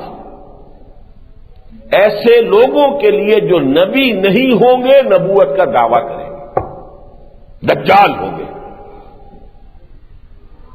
یہ حدیث سن لیجئے، ابو داؤد اور ترمذی دونوں کے اندر روایت ہے، وَأَنَّهُ سَيَكُونُ مِنْ أُمَّتِي كَذَّابُونَ ثَلَاثُونَ، میری امت میں سے 30 اٹھیں گے جھوٹے، دجالون، كلهم يزعم أنه نبي اللہ، اور ان میں سے ہر ایک کا یہ گمان ہوگا، دعویٰ ہوگا کہ وہ اللہ کا نبی ہے، وَأَنَا خَاتَمُ النَّبِيِّينَ لَا نَبِيَّ بَعْدِي، جبکہ میں آخری نبی ہوں، میرے بعد کوئی نبی نہیں۔ وَلَا تَزَالُ طَائِفَةٌ مِّنْ أُمَّتِي عَلَى الْحَقِّ ظَاهِرِينَ لَا يَضُرُّهُم مَّنْ خَالَفَهُمْ حَتَّىٰ يَأْتِيَ أَمْرُ اللَّهِ۔ اس میں ایک خوشخبری یہ بھی دی گئی کہ ایک طرف تو یہ بھی ہوگا دجال اٹھتے رہیں گے، 30 ہوں گے جو دعوی نبوت کریں گے، جھوٹے ہوں گے، کذاب ہوں گے، لیکن یہ کہ اللہ تعالیٰ میری امت میں یہ خوشخبری کا پہلو ہے، ایک گروہ کو ضرور حق پر قائم رہے گا، وہ حق ہی پر قائم رہیں گے یہاں تک کہ اللہ کا فیصلہ آ جائے۔ اب نوٹ کیجئے دجالی فتنہ کیا ہے، اس کی اصل حقیقت کیا ہے۔ ابھی ہم نے دجال کے لفظ کو اور دجال جھوٹے نبیوں کے نبوت کے دعوے داروں کے لیے دجال حدیث میں لفظ آیا۔ ہماری اس صدی میں اصل میں شاید بہت سے لوگوں کو یہ خیال ہو یہ 30 کی تعداد کیسے پوری ہوگی۔ 6-7 تو پیدا ہو گئے تھے بالکل ابتدائی دور میں، مسیلمہ کذاب اور اسود عنسی وغیرہ وغیرہ، پورے تو نام مجھے بھی یاد نہیں، لعنت اللہ علیہم اجمعین۔ وہاں سے اب چلتے جائیے محمد علی باب اور بہاء اللہ اور نہ معلوم کچھ لوگ تو وہ ہیں کہ جو معروف ہیں، بہت سے لوگ ایسے جن کا کہ پتہ نہیں چلتا۔ میں آپ کو اس صدی سے مثال دیتا ہوں کہ ایک شخص تو بہت معروف ہے، غلام احمد، جھوٹی نبوت کا دعوے دار، دجال، غلام احمد قادیانی۔ ایک کا شاید آپ نے نام بھی نہ سنا ہو، یا شاید بہت سے لوگ ابھی تک اس کے بارے میں حسن ظن میں مبتلا ہو۔ رشاد خلیفہ جو ویسے تو مصر کا رہنے والا تھا، لیکن یہ کہ وہ آباد تھا اب امریکہ میں، 19 کے عدد کے حوالے سے اس نے ایک زمانے میں بڑا تہلکہ مچا دیا۔ کمپیوٹر نے قرآن کی حقانیت کا ثبوت دے دیا۔ 19 کا عدد جو ہے وہ قرآن مجید کی کنجی ہے۔ 19 کا عدد جو ہے وہ پڑھا ہوگا آپ نے، میرا خیال ہے بہت سے لوگوں کی نگاہ سے گزرا ہوگا۔ بہت سے لوگوں نے جو ضعیف الاعتقاد ہوتے ہیں اس کو بڑی اہمیت دی، اگرچہ اس میں جزوی طور پر حقیقت ہے۔ یہ اچھی طرح جان لیجئے، میں نے بارہا بیان کیا ہے، کوئی کفر ایسا نہیں ہے، کوئی شر ایسا نہیں ہے کہ جس میں کوئی نہ کوئی پہلو خیر کا، کوئی نہ کوئی صحت کا پہلو نہ ہو، کوئی نظریہ ایسا نہیں ہو سکتا، اس لیے کہ باطل محض کا تو وجود ہی کوئی نہیں، لہذا کچھ نہ کچھ تو حقیقت ہوتی ہے۔ کچھ نہ کچھ حقیقت تو مارکس کے فلسفے میں بھی ہے، کچھ نہ کچھ حقیقت جو ہے ڈارون کے فلسفے میں بھی ہے، کچھ نہ کچھ حقیقت جو ہے وہ فرائڈ کے فلسفے میں بھی ہے، لیکن اصل مسئلہ ہوتا ہے جب اسے کل بنا لیں۔ اس شخص نے 19 کے عدد کے حوالے سے، چونکہ یہ بہائی تھا، بعد میں معلوم ہوا لوگوں کو کہ بہائی تھا، لیکن بہائی اور ان کے ہاں 19 کا عدد جو ہے بڑا متبرک ہے۔ اس نے 19 کے حوالے سے بات شروع کی۔ کچھ عرصے کے بعد وہی جو میں نے غلام احمد قادیانی کے بارے میں شروع میں کہا تھا کہ جیسے جیسے نشہ چڑھنا شروع ہوتا ہے، اب جب لوگوں کے اندر پذیرائی ہوئی کہ 19 کا ہنسا اور 19 جو ہے اور یہ کمپیوٹر اور میتھمیٹکس نے قرآن کی حقانیت ثابت کر دی، دس از دی کی ورڈ، کی فگر آف قرآن، اب جو نشہ چڑھنا شروع ہوا، اس نے دعویٰ کیا کہ سورہ توبہ کی آخری 2 آیتیں قرآن کی نہیں ہیں، الحاقی ہیں، اس لیے کہ وہ 19 کے عدد میں فٹ نہیں بیٹھ رہی، لہذا 19 کا عدد اپنی جگہ رہے گا، جو اس میں فٹ نہیں بیٹھے گا وہ کاٹ دیا جائے گا۔ اس کے بعد نشہ اور چڑھا، اس نے نبوت کا دعویٰ کیا، پھر کسی مسلمان نے اس کو قتل کر دیا۔ آپ میں سے اکثر کے لوگوں کو یہ معلوم بھی نہیں ہوگا کہ اس نے نبوت کا دعویٰ کیا، وہ قتل بھی کیا جائے، وہ کیفر کردار کو پہنچ بھی چکا ہے۔ تو اس حوالے سے سمجھ لیجئے کہ یہ 30 کا عدد بڑا نہیں ہے۔ نہ معلوم اور کس کس علاقے میں اس قسم کے لوگ پیدا ہوئے ہوں جنہوں نے اتنی اہمیت اختیار نہ کی ہو کہ تاریخ میں ان کا تذکرہ محفوظ رہے، لیکن ایک بات واضح ہو گئی کہ حضور نے فرمایا، پھر یہ بھی کہ اب بہت سے معاملات میں احادیث کے اندر جو عدد آتا ہے ضروری نہیں کہ وہ عین وہی عدد جو ہے مراد ہو، بلکہ کثرت کے لیے بھی کسی عدد کے لفظ کا جو ہے وہ اظہار ہو جاتا ہے۔ تو انہ سیکون من امتی کذابون دجالون ثلاثون کلہم یزعم انہ نبی اللہ، یہ نبوت کا دعویٰ کرنے والے دجال 30 یا بہت کثیر تعداد میں ہوں گے۔ لیکن اب جیسا کہ میں نے عرض کیا، یہ اصل دجالی فتنہ کہتے کسے؟ دجالی فتنہ، عمومی فتنہ دجال کیا ہے؟ خلافت الہی کی بگڑی ہوئی شکل ہے۔ یہ میں نے جو جمعہ ہم نے ادا کیا تھا مینار پاکستان کے سائے میں، وہاں جو تقریر کی تھی شام کو، جمعے کی شام کو، خلافت کی حقیقت، سورہ بقرہ کے 4تھے رکوع میں یہ بات واضح کی گئی ہے۔ اللہ تعالیٰ نے آدم کو پیدا کیا خلیفۃ الارض، خلیفۃ اللہ فی الارض، انی جاعل فی الارض خلیفہ، اور اس کے ضمن میں اسے ایک علم عطا کیا گیا، علم آدم الاسماء کلہا، اللہ تعالیٰ نے آدم کو سارے اسماء سکھا دی، سارے اسماء سکھا دی۔ قرآن مجید کے مشکل مقامات میں سے کہ اس سے مراد کیا ہے، تفصیل میں نہیں جاتا، لیکن میں ان لوگوں کی رائے سے اتفاق کرتا ہوں کہ جن کے نزدیک اس سے مراد ہے ساری فزیکل سائنسز کا علم۔ وہ پوٹینشلی آدم کو دے دیا گیا بالقوہ، اس لیے کہ ان فزیکل سائنسز اور ان تمام علوم کے حصول کا ذریعہ دے دیا گیا۔ ان السمع والبصر والفؤاد کل اولئک کان عنہ مسئولا۔ لو آدم تمہیں یہ سماعت بھی دے دی، یہ بصارت بھی دے دی، اور یہاں تمہاری کھوپڑی کے اندر ایک کمپیوٹر بھی رکھ دیا ہے، اب اس کے ذریعے سے علم حاصل کرو۔ یہ علم ہے جو قدم بقدم بڑھتا چلا گیا، اور اس علم کے نتیجے میں انسان نے کائنات کی تسخیر کی ہے۔ اس مقام تک انسان درجہ بدرجہ پہنچ رہا ہے، اس کائنات میں اللہ خالق مالک قادر مطلق، اور اس کے نیچے انسان، سارے فرشتے بھی اس کے تابع ہیں۔ وَسَجَدَ الْمَلَائِكَةُ كُلُّهُمْ أَجْمَعُونَ، 6 مرتبہ 7 مرتبہ قرآن مجید میں یہ تذکرہ ہے۔ کیوں سجدہ کرایا؟ جب تسخیر کائنات، جب خلافت اس کو دے دی ہے تو جو ساری سول سروس ہے اس کے تابع ہوگی کہ نہیں ہوگی؟ اگر انگلستان سے لارڈ ویول کو وائس رائے بنا کر بھیجا گیا، یا لارڈ ماؤنٹ بیٹن کو وائس رائے بنا کر بھیجا گیا، یا لارڈ لنگسگو کو وائس رائے بنا کر بھیجا گیا، تو کیا مانی تھی؟ ہندوستان کی ساری ملٹری اینڈ سول جتنی مشینری ہے وہ اس کے تابع ہے۔ اس سے اوپر تو صرف ہز میجسٹیز گورنمنٹ ہے، یا ہر میجسٹیز گورنمنٹ ہے، ملکہ عالیہ یا شہنشاہ معظم کی حکومت اس سے بالا ہے، بس باقی ایک ایک انسان یہاں کا اس کے تابع ہے۔ یہی تھی نا خلافت، وائس ریجنسی۔ آدم کو وائس رائے بنا کر بھیجا گیا ہے، اور یہاں سول سروس ہے اللہ کی، یہ فرشتے ہیں، سارا کائنات کا نظام جو چلا رہے کون ہے؟ فرشتے ہیں۔ وما یعلم جنود ربک الا ھو، ان سب کو جھکا دیا گیا ہے، جھک جاؤ سجدہ کرو۔ وہ تسخیر کائنات ہے جو انسان درجہ بدرجہ کرتا ہوا آج کہاں پہنچ گیا ہے؟ چاند کو اپنے قدموں تلے رون چکا ہے۔ اس سے آگے کی تیاریاں ہیں، کہاں سے کہاں تک۔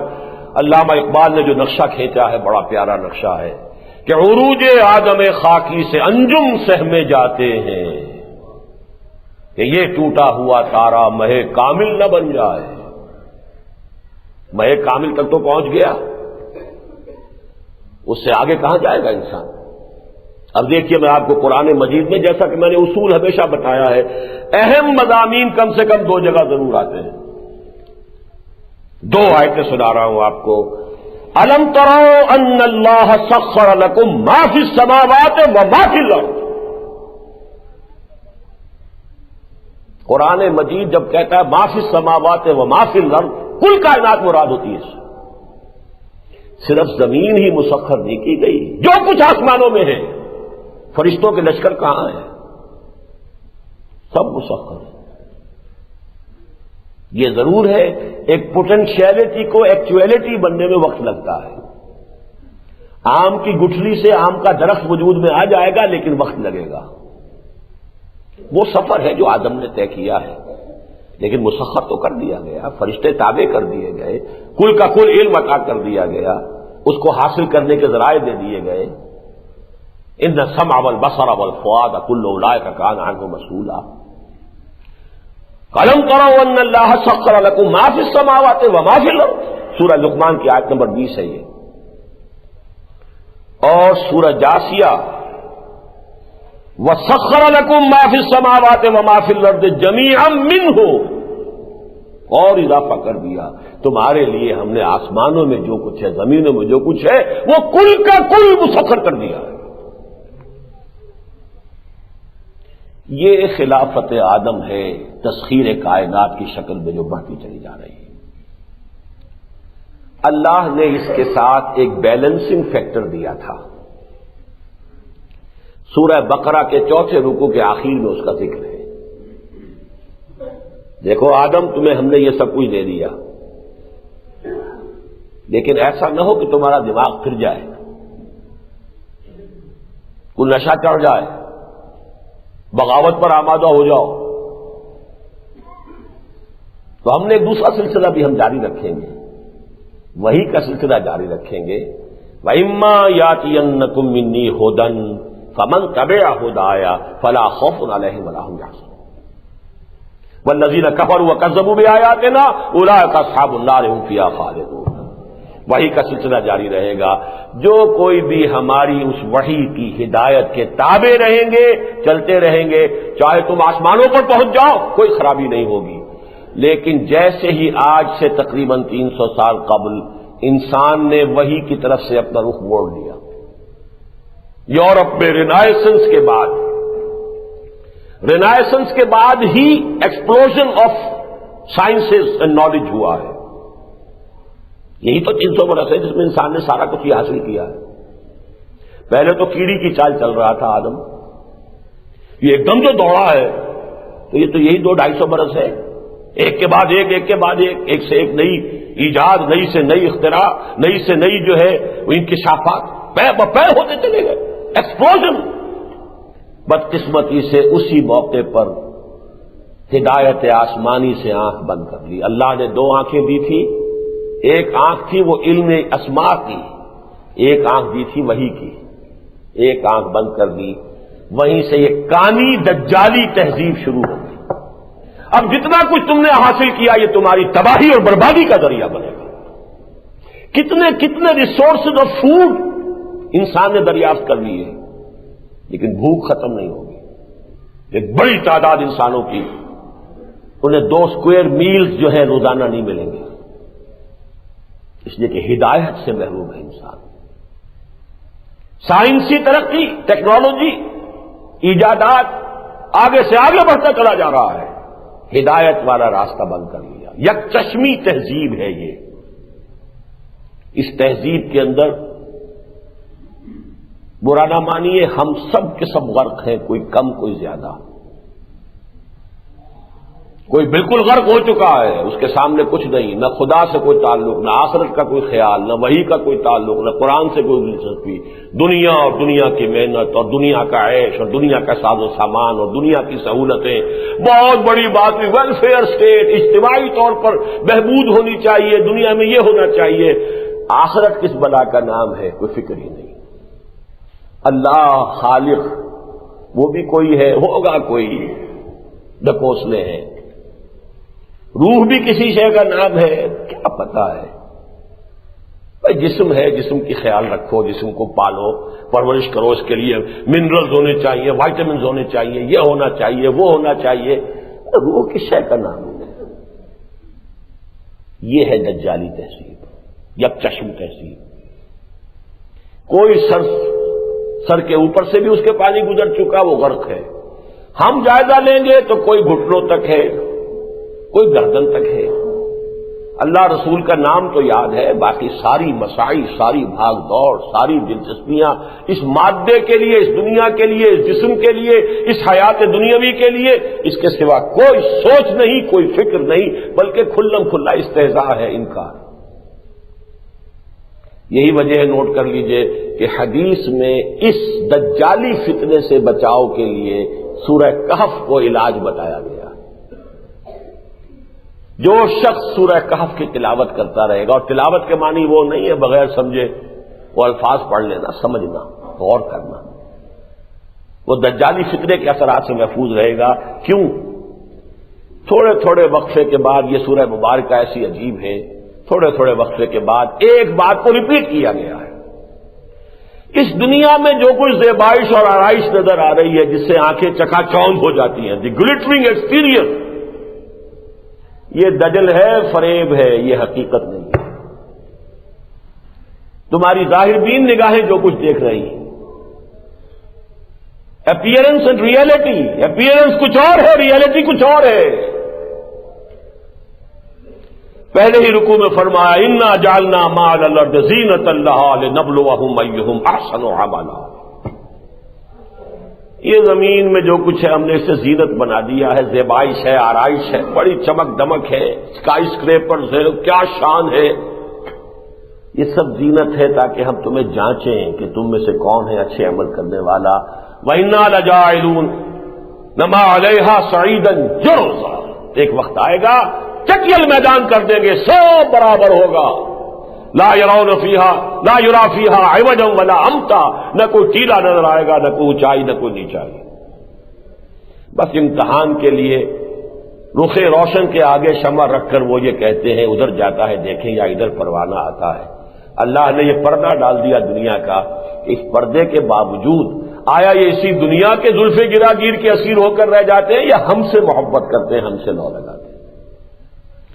اسی کو آگے فرمایا حضور سے خطاب کر کے وَلَا تَعْدُ عَيْنَاكَ عَنْهُمْ، اے محمد صلی اللہ علیہ وسلم اپنے ان فقیر اور غلام ساتھیوں کی طرف سے نگاہیں نہ پھیریے، یہ کہیں آپ کی عدم توجہی کے شاکی نہ ہو جائیں۔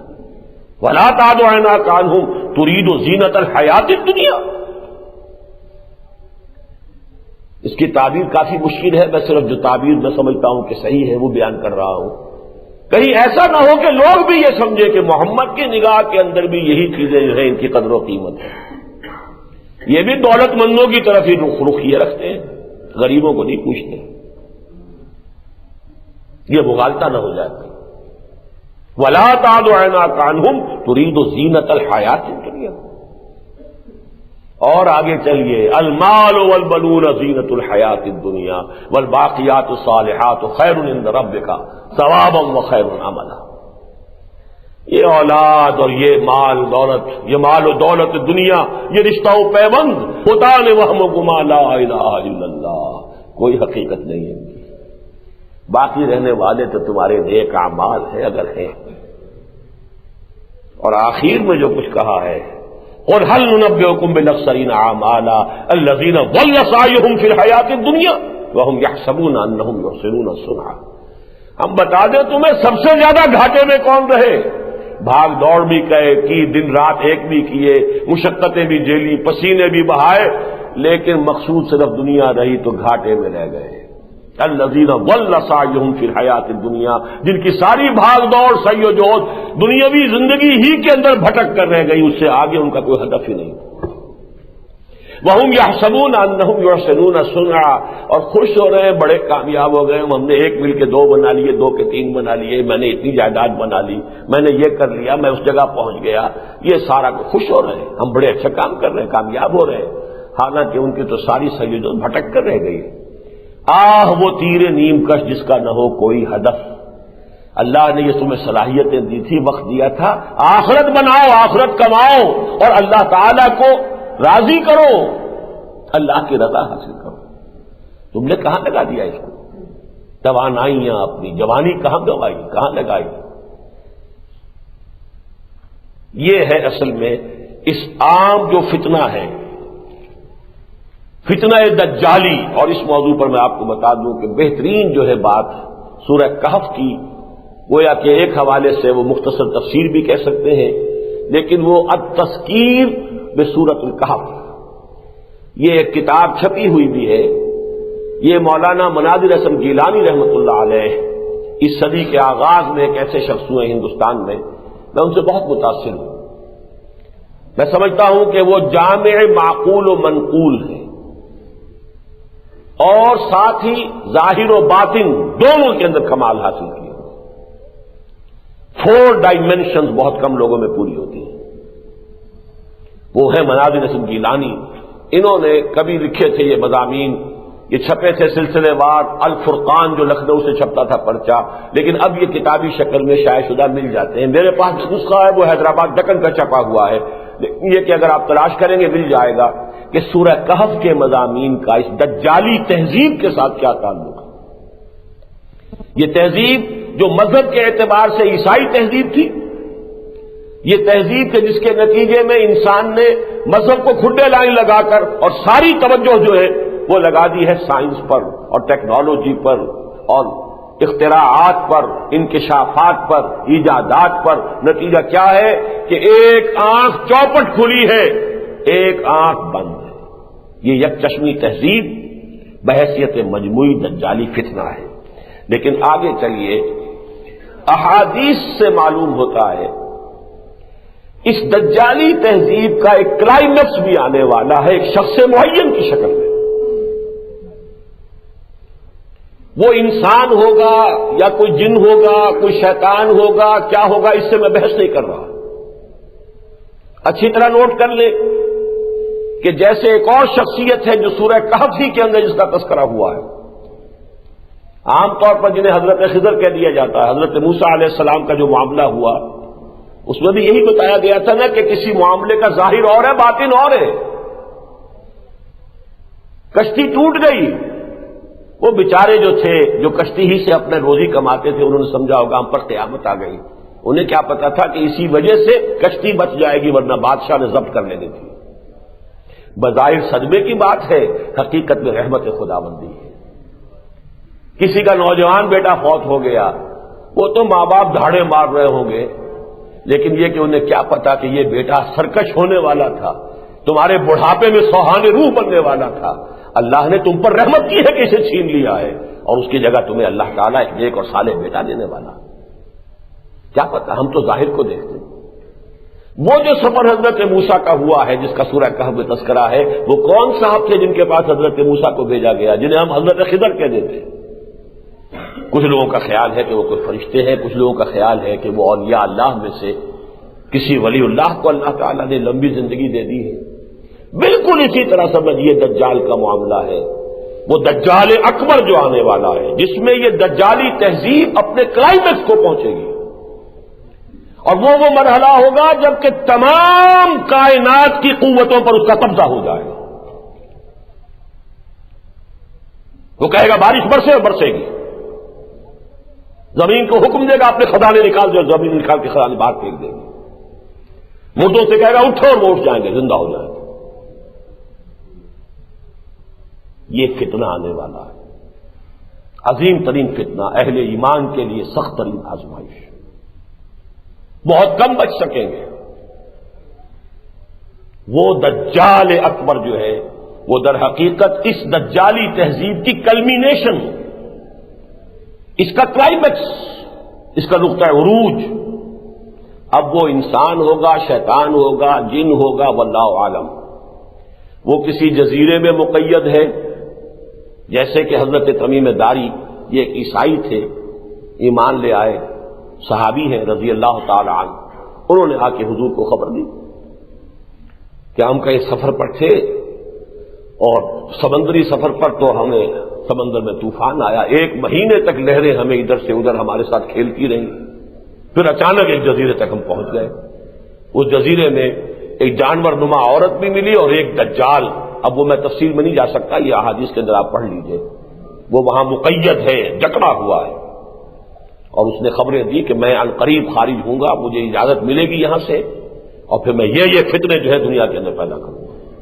ہو سکتا ہے کہ ایسا ہو، لیکن ایک بات مجھے بتائی ایک عالم دین نے، اور یہ بہت عمدہ بات ہے، کہ ملا علی قاری رحمہ اللہ نے یہ فرمایا ہے کہ یہ بھی عین ممکن ہے کہ یہ عالم مثال کا کوئی کشف انہیں ہوا ہو، اس لیے کہ آج سب سے بڑا خیال یہ ہوتا ہے کہ آج کی دنیا میں تو سارے سمندر چھان مارے لوگوں نے، اب کون سا وہ جزیرہ رہ گیا کہ جہاں کوئی دجال جو ہے وہ مقید ہے؟ تو ہو سکتا ہے جیسے کہ ملا علی قاری کی رائے ہے، لیکن یہ کہ آیا وہ کوئی انسان ہے یا وہ کوئی جن ہے یا کوئی عالم کشف کے اندر یہ حقیقت دکھائی گئی یا کوئی عالم مادی کی شے ہے، ان سب کو چھوڑ دیجئے، لیکن جس چیز پر احادیث نبویہ بالکل متفق ہیں، جس کے اوپر کے ارتکاز ہوتا ہے کہ ایک شخص جو خدائی کا دعویٰ کرے گا اور اپنی پرستش کرائے گا، باقی دجالون نبوت کا دعویٰ کریں گے، اس کو فرق کو نوٹ کر لیجئے۔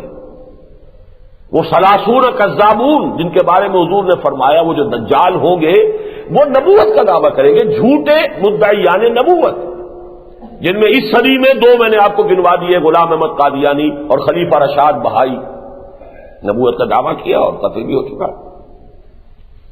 لیکن یہ دجال خدائی کا دعویٰ کرے گا، میں خدا ہوں، مجھے پوجو، اور بے شمار اہل ایمان جن کے ایمان مضبوط نہیں ہوں گے وہ کھڑے نہیں رہ سکیں گے۔ یہاں تک آیا ہے کہ ایک شخص ہے جس کے سارے جانور مر گئے ہیں، کوئی دیہاتی ہے، وہ کہے گا میں تمہارے سارے جانور زندہ کر دوں تو مجھے خدا مانو گے؟ کہ مانوں گا، زندہ کر دے گا اور وہ اس کو مان لے گا، اس کے سامنے سجدے میں گر جائے گا۔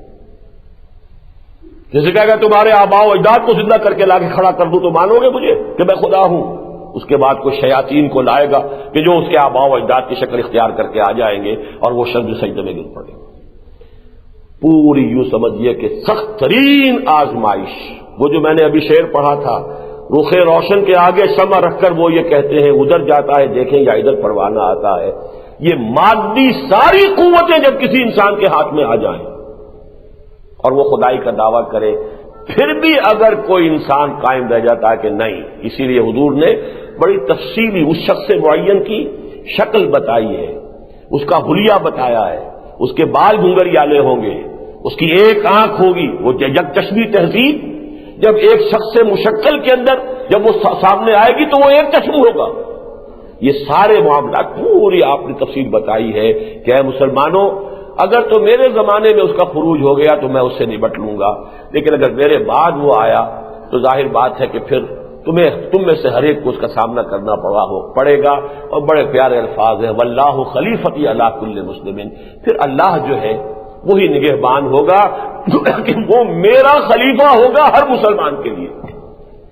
تو یہ جو ہے دجال اکبر در حقیقت، اس کے بارے میں اچھی طرح سمجھ لیجئے کہ اس کے بارے میں کہ ایک انسان مشکل مشخص وہ انسان ہے یا جن ہے انسانوں کی شکل میں، وہ پہلے سے پیدا شدہ ہے یا بعد میں پیدا ہوگا، جیسے حضرت خضر کی شخصیت ہے جس کے بارے میں کوئی یقین کے ساتھ نہیں کہا جا سکتا کہ وہ فرشتے ہیں یا یہ کہ وہ کوئی انسان ہے، اسی طریقے سے اس کے بارے میں یہ کہنا کہ وہ جن ہے یا انسان ہے یہ مشکل ہے، لیکن یہ کہ یہ عظیم فتنہ دجال اکبر کا ہو کر رہنا ہے۔ ایک اور مسیح کی خبر ہے اور وہ ہے کہ جس کی طرف دنیا کے حالات بڑی تیزی کے ساتھ بہت تیزی کے ساتھ آگے بڑھ رہے ہیں، اور اس کے بارے میں نے اس سے پہلے بھی کچھ نہ کچھ بتایا ہے، آج ذرا اور واقعات کے حوالے سے آپ کو سمجھا دینا چاہتا ہوں۔ عیسائیوں کی روایات، تورات اور انجیل اور احادیث اور قرآن مجید کے اشارات متفق ہے اس چیز پر کہ ایک شخص جھوٹے مسیح کا دعویٰ لے کر سامنے آئے گا۔ مسیح بھی تو اللہ کے نبی تھے نا۔ ایک یہودی اٹھے گا اب وہ دعویٰ کرے گا میں مسیح ہوں۔ میں آپ کے سامنے کئی مرتبہ یہ بات بیان کر چکا ہوں، میری کتاب چھپی ہوئی ہے، اب اس میں یہ بحث موجود ہے، سابقہ اور موجودہ مسلمان امتوں کا ماضی حال اور مستقبل، کہ یہود کے لیے بہت سے انبیاء نے پیشین گوئی کی تھی کہ ایک مسیح آئیں گے اور وہ مسیح تمہیں نجات دلائیں گے۔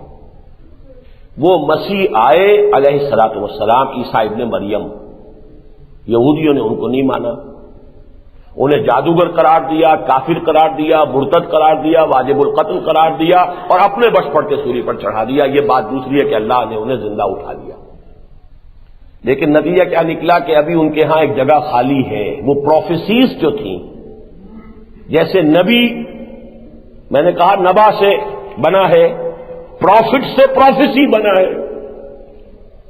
پروفٹ کا کام ہے پروفیسی ہے، بنیادی طور پر خبریں دینا۔ وہ پروفیسیز جو ہے وہ ابھی تک موجود ہے، دی سچویشن از ویکنٹ۔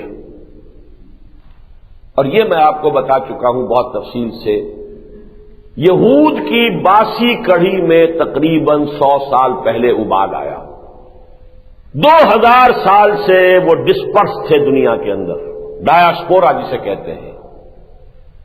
سن 70 عیسوی میں یروشلم برباد کیا ہے ٹائٹس رومی نے، اور ان کے ٹیمپل کو، ہیکل سلیمانی جو دوسری مرتبہ تعمیر کیا گیا تھا، اس کو مسمار کر دیا، صرف ایک دیوار ویلنگ وال باقی ہے، کچھ نہیں۔ وہاں یہ جاتے ہیں اور روتے ہیں، سر پٹکتے ہیں اپنا۔ لیکن جیسا کہ میں نے شروع میں بھی بتایا تھا، 1897 میں کچھ یہودی جمع ہوئے، ایلڈرز آف دی زائن، کہ بھائی اس طرح بیٹھے رہنے سے کام نہیں بنے، کچھ ہاتھ پاؤں چلانے چاہیے، وہ مسیحا جب آئے گا آ جائے گا، دیکھا جائے گا۔ تھے بھی سیکولر مائنڈڈ لوگ تھے یہ، شاید مسیحا میں پورے طور پہ بلیو بھی نہ کرتے ہو، خالص سیکولر، سود خور اور بینکرز کا ایک طائفہ تھا، یہ جو زائنسٹ جو ایلڈرز تھے، انہی میں سے ایک یہ ہے جو ہمارے عمران خان کا قصر بن گیا ہے، وہی گولڈ سمتھس، بہت پرانا یہودی سود خور خاندان، دی راث چائلڈز۔ ایک ایک ان میں سے ایک ایک چیک 40 بلین ڈالر کا لکھ سکتا ہے، اتنی دولت ہے ان کے پاس، پوری دنیا کا کنٹرول ہے۔ IMF ہو یا ورلڈ بینک ہو، ان کے ہاتھوں کے اندر ناچنے والی کٹ پتلیاں ہیں، اس کے سوا کچھ نہیں۔ امریکی گورنمنٹ ان کے ہاتھوں میں ہے، اس لیے کہ سب سے بڑی مقروض حکومت جو ہے یونائٹڈ اسٹیٹس آف امریکہ کی ہے۔ امریکہ میں کرنسی کا ایشو اور کنٹرول ان کے ہاتھ میں ہے، گورنمنٹ آف امریکہ کے ہاتھ میں نہیں ہے۔ یہ میں آپ کو بتا چکا ہوں اپنی 13 اکتوبر کی تقریر کے اندر ساری تفاصیل۔ بہرحال زائنسٹ نے کچھ نہ کچھ محنت کی، 20 سال کے بعد 1917 میں بالفور ڈیکلریشن حاصل کر لیا۔ فرنگ کی رگے جہاں پنجہ یہود میں ہے، یہ علامہ اقبال دیکھ آئے تھے، سن 5 سے سن 8 تک رہے نا یورپ میں،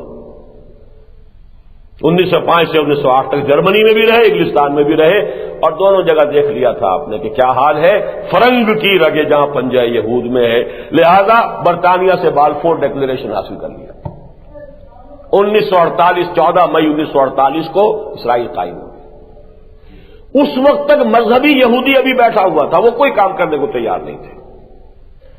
جب اسرائیل بن گیا، اور خاص طور پر جب 1967 میں اس نے اپنی حدود بھی وسیع کر لی، پورا سینائی پیننسولا آ گیا، گولان ہائٹس تک جو ہے وہ شام کا حصہ جو ہے، سارا ویسٹ بینک آ گیا، بڑے بڑے رقبے آ گئے۔ اب وہ آنکھ کھلی ان مذہبی یہودیوں کی، وہ بھی رفتہ رفتہ نئے سیٹلمنٹ جو ہوئی ہیں تو ان میں وہ آ کے آباد ہو گئے، اور یہ ان کے مابین اب ایک سٹرگل ہے جو چل رہی ہے، کانفلکٹ ہے جو چل رہا ہے۔ مذہبی یہودی کہتے ہیں کہ ہمیں اپنا گریٹر اسرائیل قائم کرنا ہے، ہر حال میں کرنا ہے، جو نیل سے فرات تک ہوگا۔ یہی وجہ ہے کہ وہ ریزنٹ کر رہے ہیں کہ تم یہ زمینیں واپس کیوں کر رہے ہیں، ہمیں تو اور لینی ہے۔ آخر یہ رابین قتل ہو گیا کہ نہیں ہو گیا؟ یہی مذہبی عیسائی ہے جس کے غصے کا ایک ظہور ہوا تھا، جو وہ شخص گولڈسٹین جو ہے وہ داخل ہوا مسجد خلیل میں، اور اس نے کتنے مسلمانوں کو بھول کر رکھ دیا فجر کی نماز کے وقت۔ یہ وہ ہے یہودی فنڈامنٹلسٹ مذہبی لوگ، یہ کہتے ہیں کہ ہم نے گریٹر اسرائیل قائم کرنا ہے، جبکہ زائنسٹ حکومت اور امریکہ ان دونوں کی پالیسی یہ ہے کہ بھائی تمہیں آم کھانے ہیں کہ پیڑ گننے ہیں۔ ایسا کرتے ہیں کہ پورے عرب ممالک کو، شمالی افریقہ، مغربی ایشیا، اس کو ملا کر ایک اکنامک بلاک بنا لیتے ہیں، جیسے کامن یورپین مارکیٹ ہے۔ اب اس میں پیسہ ان کا ہے، دولت ان کے پاس ہے، تیل ان کا ہے، لیبر ان کی ہے، ٹیکنالوجی، مینجمنٹ، نو ہاؤ سب ہمارے پاس ہے، لہذا ملائی ہم کھائیں گے، مکھن ہم کھائیں گے، پنیر ہم کھائیں گے، کوئی چھاچھ ماچھ، کوئی دودھ، سکمڈ ملک جو ہے وہ ان کو بھی دے دیں گے۔ تو یہ بہتر ہے یا خامخواہ ہم ایک جو ہے گریٹر اسرائیل قائم کریں، سارے عربوں کی دشمنی مول لے، سارے مسلمانوں کی دشمنی مول لے، تو وہ تو پھر یقاتلون فیقتلون ویقتلون ہو کر رہے گا، وہ ہمیں قتل کریں گے تو ہم انہیں قتل کریں گے، کوئی امن نہیں ہو سکے گا۔ تو یہ پیس پلان جو چل رہا ہے، پیس، تو پیس کے حوالے سے ایک کامن مارکیٹ بنا لو، لیکن ان دونوں گروپس کے مابین نوٹ کرنے کی بات یہ ہے، یہ طے ہے مسجد اقصی گرائی جائے گی اور تھرڈ ٹیمپل تعمیر ہوگا۔ میں یہاں آپ کو 2 قول سنا رہا ہوں۔ 14 مئی سن 48 کو اسرائیل قائم ہوا، جون سن 67 میں موشے دایان، وہ کانا، وہ جرنیل، وہ داخل ہوا یروشلم میں، پرانے یروشلم نے فتح کیا، اور اس کے بعد اس کے الفاظ ہیں، we have return to our holiest of holy places, never to leave this place again. ہم آ چکے ہیں اپنی مقدس ترین جگہ پر، اور اب کبھی یہاں سے نہیں نکلیں گے۔ اسی زمانے میں ایک یہودی، نام اس کا اسرائیل ایلڈاڈ ہے، اس سے کسی بڑے صحافی نے انٹرویو لیا، are you going to build your temple? Yes. When will you do it? اس کا جواب یہ تھا کہ جب داؤد نے یروشلم فتح کیا تھا علیہ الصلوۃ والسلام، اس کے اور حضرت سلیمان کے ہیکل کے تعمیر کرنے میں ایک جنریشن کا فصل تھا، یعنی 40 برس۔ The same will happen here. 40 برس کے بعد ہم اپنا ٹیمپل تعمیر کریں گے۔ تو یہ کتاب جو ہے دی لیٹ گریٹ پلینٹ ارتھ، ہال لنڈسے اس کا مصنف ہے، 1970 میں چھپی ہے، جس سے میں یہ سارے آپ کو حوالے دے رہا ہوں۔ اس نے وہ لکھتا ہے کہ ایک دم وہ صحافی جو ہے چونک اٹھا، کیا کہہ رہے ہو؟ پھر اس گنبد صخرہ کا کیا ہوگا؟ ڈوم آف دی راک، اس کا کیا بنے گا کہ جو مسلمانوں کی یوں سمجھیے کہ مقدس ترین جگہ ہے اور وہ عین اس کے مرکز میں ہے۔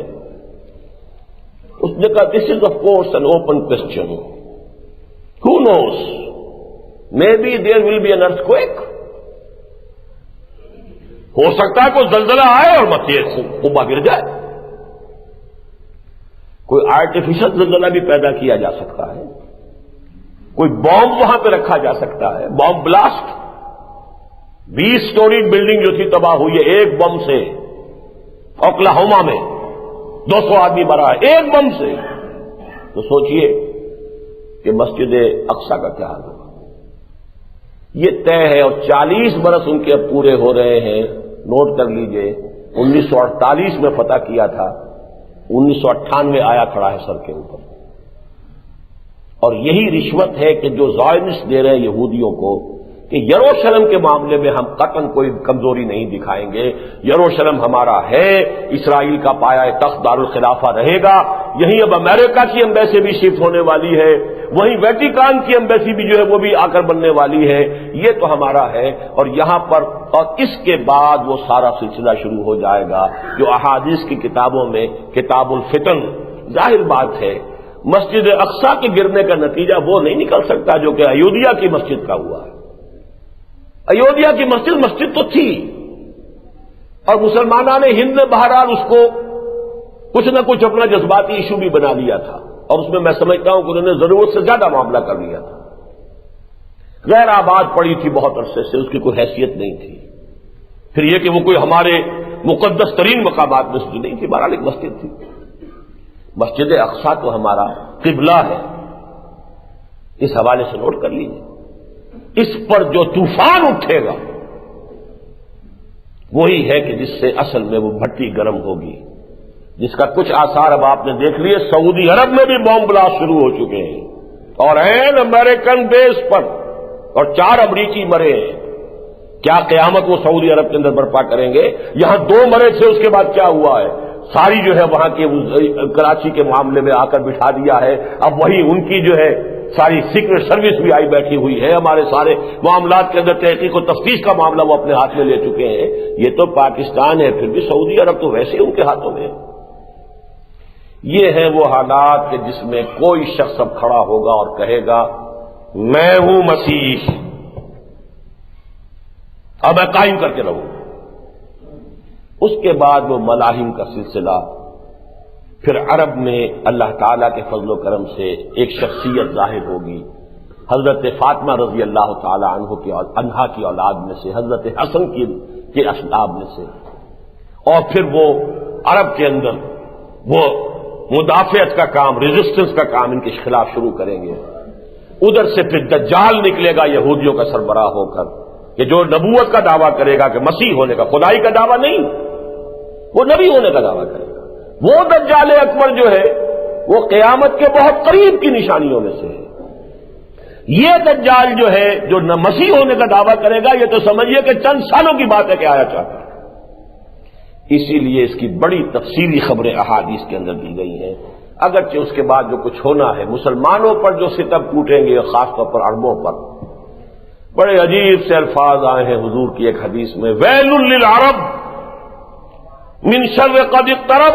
اقترب کا وہی لفظ ہے جو میں نے آج سورہ انبیاء کی پہلی آیت میں بھی، اقترب للناس حسابهم واقترب الوعد الحق ویل للعرب۔ عرب کے لیے بڑی ہلاکت ہے، بڑی بربادی ہے، بڑی تباہی ہے۔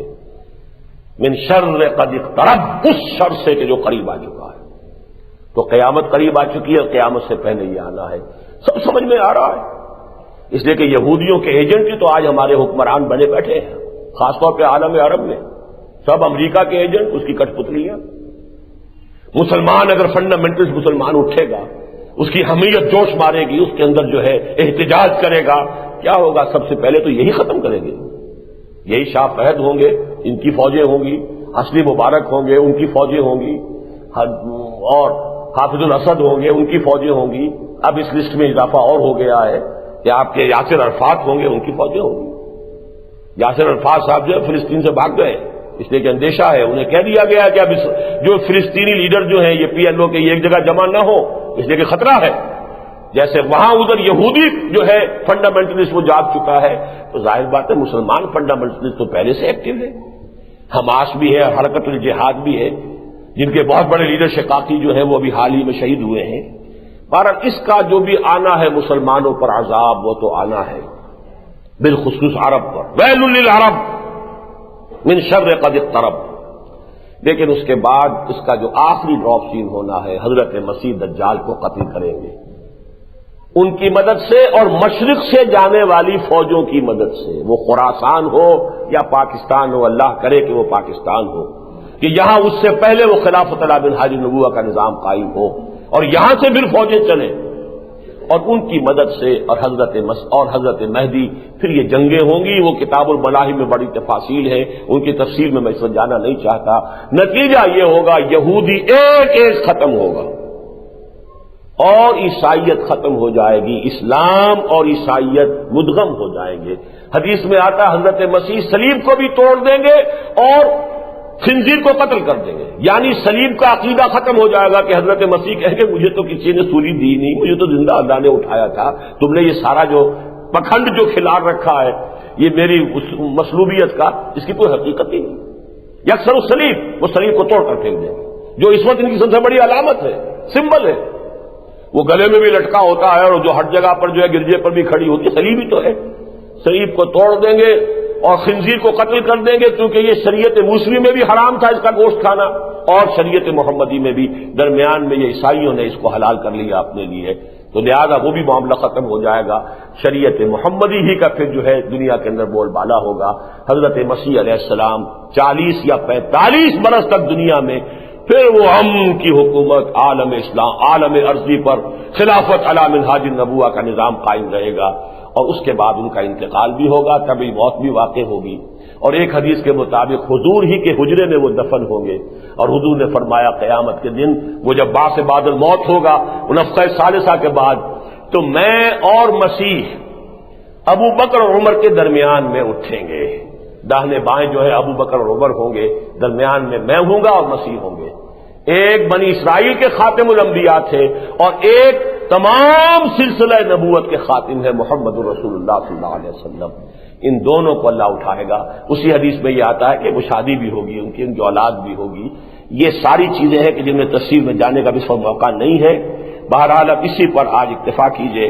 اقول قولی ھذا واستغفر اللہ لی ولکم ولسائر المسلمین۔